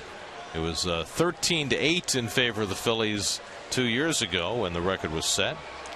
Eric Goodell, who last pitched for the Mets on June 11th, comes off the disabled list and gets an appearance. And you see the numbers, 196 sparkling earned run average. He pitched well, got a big curveball, Bay Area boy. San Francisco Bay, San Mateo, I believe, right near me. Goodell's had all sorts of elbow problems, which is why he was on the shelf. Andres Blanco, first pitch swinging, fouls off the fastball. Blanco, a 2-run double that capped off, or almost capped off, the 8-run 6th inning for the Phillies. Last run of that inning scored on an error. Bobby Parnell, Eric O'Flaherty, Carlos Torres absorbed the damage in that big inning. 0-2 to Blanco. Goodell's got a nice off-speed pitch too to go with the curveball. It's nice to see him back, babyface, even with the beard. And Blanco hits an over the mound. Uribe in to sweep it up and throws him out. So, you know, you get late in these lopsided games, and sometimes, you know, teams will run out of pitchers and they'll bring a position player in to pitch. Well, it's a lopsided game and we're in the 9th, and, you know, Ronnie's had his turn on the mound, so to speak. So yes. Why don't you do a little play-by-play? You want me to? Okay, I'll do it. In the spirit of the blowout game, okay. Don't you think that would be a fun thing to do? Only if you're inclined. Sure, I'll do it. You just take a back seat, Gary. Relax. I got it. Carlos Ruiz steps up to the plate here in the 9th inning. 14-7 ball game. If you've just joined us, well, you missed a whole bunch. The Mets were down 6-0. Got 4 runs in the bottom of the 6th to get back in the ball game, but a very poorly played inning and poorly pitched inning in the top of the 6th. Phillies scored 8 runs and blew the game open. The Mets have kind of chipped away, but it's just one of those nights now where Terry Collins has emptied his bench just about. The only players that are still in the ball game are Conforto and Kadire at first. Conforto in left. And so it's one of those games you want to throw away. He wanted to get his bullpen in to get some work. He got Addison Reed in, the newly just joined the ball club. Goodell now getting his work. Parnell unfortunately got some work and got roughed up a bit. And there's a fly ball into left field, down the left field line. Conforto over, and that's going to go into the seats. Ruiz got to level out his swing there. Garrett, I think we need to get some. What do you think? Can we have a replay on that swing and get Gary's expertise?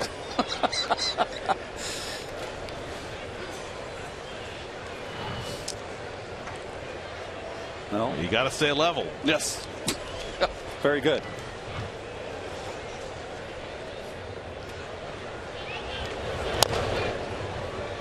Fouls off the 2-2 pitch.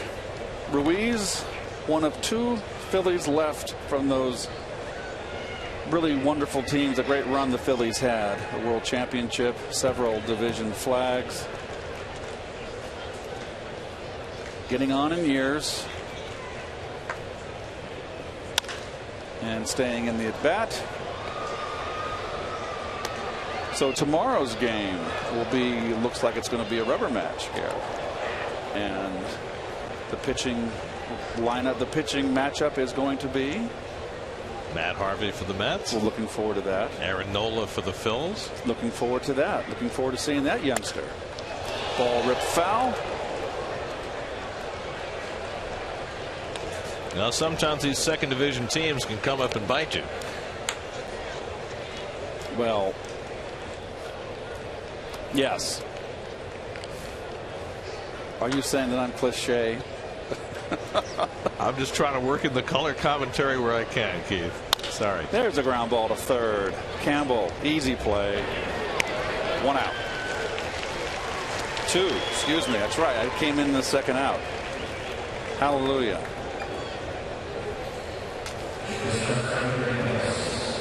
I mean, you have to outdo the kidcaster from last night, you know. I know. You got some rough competition there. Freddie Galvis, the switch hitting shortstop, coming up to plate. This will probably be his final at bat in the 9th inning here. He scored 2 runs, 1 for 3 on the night. He was the sacrifice bunt that Parnell threw away in the 6th inning, and that 8-run 6 that opened up the floodgates. Now swing and a miss on a fastball up and away. Goodell coming back from the elbow problems looks like he has a little life on his fastball. Yes, he does. Dominic Brown in the on-deck circle. If Galvis gets on base, good curveball. There's the curveball we like from Goodell. Gets ahead 0-2. Very nice. Well, all the diehards are left in the ballpark. All the real diehard Met fans. Curveball, fly ball, easy routine. So Neuenhuis, Canadelmani. Take us to break, Keith. And that'll do it for the Phillies in the 9th with the score 14-7.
For the Mets, 14-7 here in the bottom of the 9th. The Mets are going to send Juan Uribe, Eric Campbell, and the pitcher up to face the veteran, Gary, Jerome Williams.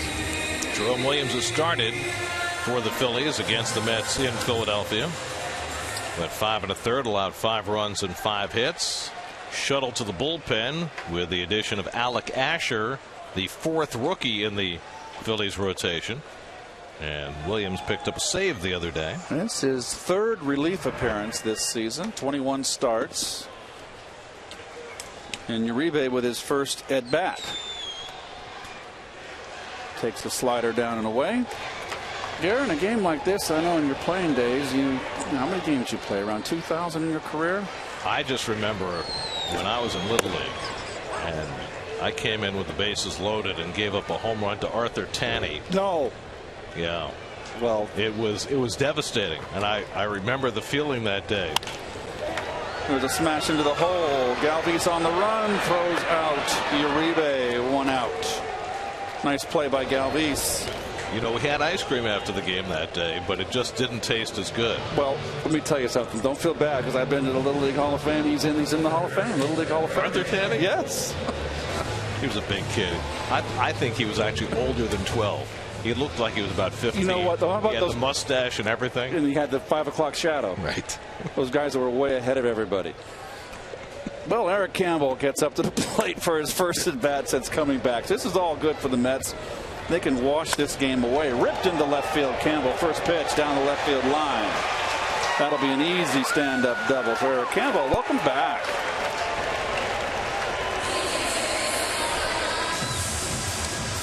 You know, there was a time during the depths of Campbell's slump that the Mets looked at his exit velocities and found he was hitting the ball as hard as anybody on the ball club. And here he comes back to the big leagues in his very first at bat. A hard hit double. Well, Juan Lagares is going to pinch hit in the pitcher's spot. Juan was hot for a while and kind of cooled off a little bit. His playing time has diminished. Hasn't been the season he'd hoped for. Jerome Williams, the veteran, just wants to get his ball club in the clubhouse on the bus home. Breaking ball swung on and missed. So for all you folks, we got a very important game in St. Louis. We got a 4-3 score in the bottom of the 6th. Washington ahead of the Cardinals, and we'll keep an eye on that. Lagares 0 for 13 right now.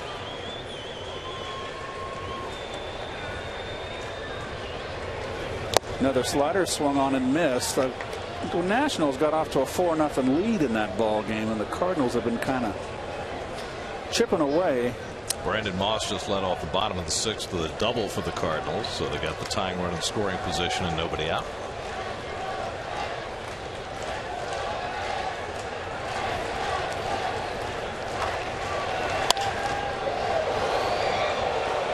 Ball slashed foul to the opposite field by Lagares. That's a great word. I love when you use that word. Slash? Slash. I like that word because it is a slash.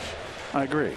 A cut and slash. Yes, but we cut out the cut because we looked in the thesaurus and it said amputate, so we didn't like that. Well, there was the synonym attack with great vigor or something like that. Ground ball to third. Back played nicely. And he's safe. That first baseman came off the bag right there, Darren Ruff. And Campbell advanced on the throw to third. As Andres Blanco, the third baseman, played the long hop here. Doesn't get much on the throw. And Ruff came off the bag. Did he come off too quick? No, he did not. Close play. Would the Phillies challenge that with a 7-run? I hope not. They challenged successfully earlier in the game, so they still have a challenge in their pocket. You know, one thing about baseball, and like Yogi's, it's never over till it's over. And I just can't believe they're going to. Larry Boa says we're not sure. The word from their video coordinator. Very close. Not a very strong throw from Blanco. First and third, one out. Conforto, who's really had a nice day today. He's 2 for 4. 2 singles. A line drive to center field. Hit the ball, stroked the ball well today. Gary, what's your feeling on Conforto? What's your take on this youngster? I think he's going to be a mainstay in the middle of the Mets lineup for years to come. I'm inclined to agree, and I think he will go up the food chain and become, I think, a permanent fixture in that number 3 hole for the Metropolitans. You know, he's been in a protected position with all this offense the Mets have added to their team. Hits a fly ball. This will get a run in here. Francoeur, easy play. He's not going to bother to throw home. An RBI for Conforto. Runs scored for Campbell. 14-8. Too little, too late. Isn't that a song? Yes. What I was going to say, Keith, is that Conforto has been restricted to facing mostly right-hand pitching. Eventually, and probably starting opening day next year, he's going to be a guy who plays every day against lefties and righties. Right. What would be interesting is to see as we come down the stretch of the season into a possible postseason, would he start to get those at bats then? Ripped foul, and Lagares was on the run. That would have been a uncontested stolen base. So would not been defensive indifference. Excuse me, the right terminology. I learned from you, Gare. About defensive indifference? Yes. Because you were never indifferent defensively. There's a pop, but this should end the ball game. Shallow left field, Francoeur under it, and Gary, you can take it from here. Take us to break. It was a heck of a ball game if you were a Philly fan. Keith, thank you very much for getting those last 5 outs. Always nice when you can have somebody play out of position and get the job done. It's not easy doing what you do. Nor vice versa. I can only say level swing so many times. Tonight's game summary presented by Verizon. Phillies with an 8-run 6th inning blew this game open, and the Mets could only crawl home from there as they snap a 10-game losing streak against the Mets with a rather ugly 14-8 decision at Citi Field tonight. New York Mets baseball on SNY is brought to you by Verizon. Don't miss a moment of Mets baseball on the largest, most reliable 4G LTE network, only from Verizon. By your local Tri-Honda dealer, proud sponsor of the New York Mets. By DraftKings, the official daily fantasy partner of the New York Mets. By Citi, proud partner of the New York Mets. And by Geico, 15 minutes could save you 15% or more on car insurance. Visit geico.com for a free rate quote. Phillies win tonight 14-8 to even up the series at a game apiece. Rubber game of the series tomorrow night. Matt Harvey on the mound for the Mets. Rookie Aaron Nola goes for the Phils. Our coverage begins tomorrow night at 6 o'clock right here on SNY. Now for Keith Hernandez, Steve Gelbs, and our entire SNY crew, I'm Gary Cohen at Citi Field. Time for WB Mason postgame live. Let's join Gary Apple and Nelson Figueroa in the studio, or maybe vice versa.